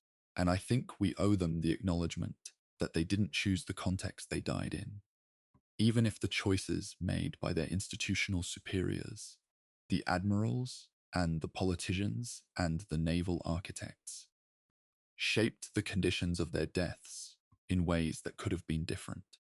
The man in the photograph at the Bundesarchiv, the young sailor looking directly at the camera on the Bismarck's deck in the winter of 1941, didn't choose Operation Rheinübung. He didn't design the armor scheme that the debate about the scuttling hinges on. He didn't decide to break radio silence. He served on the ship he was assigned to, did the work he was trained to do, and in all probability died somewhere in the North Atlantic on the 27th of May, in water that was 7 degrees Celsius and in seas running high enough that the destroyers trying to rescue survivors couldn't safely approach. He deserves to be in this story. So do the 1,412 men of the Hood who don't have survivor testimony because there weren't enough survivors to provide it. So do the merchant sailors, more than 30,000 of them, who died in the broader battle of the Atlantic that gave the Bismarck operation its strategic context. The hunt that gripped the world lasted 8 days. The history of it has lasted 85 years and is still being written. The debate about the scuttling will continue. New documents will be processed and published.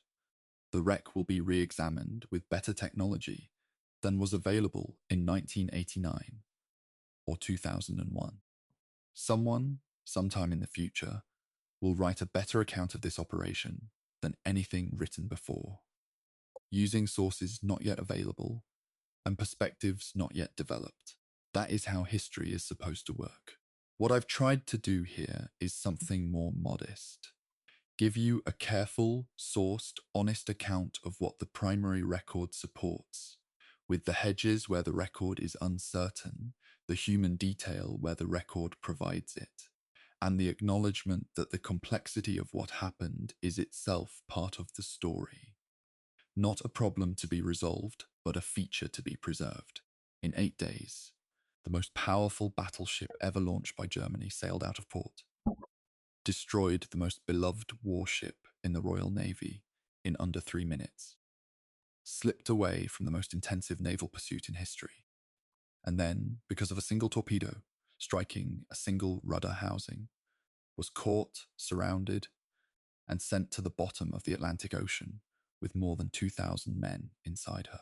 8 days. That's all it took. 8 days that changed naval warfare forever.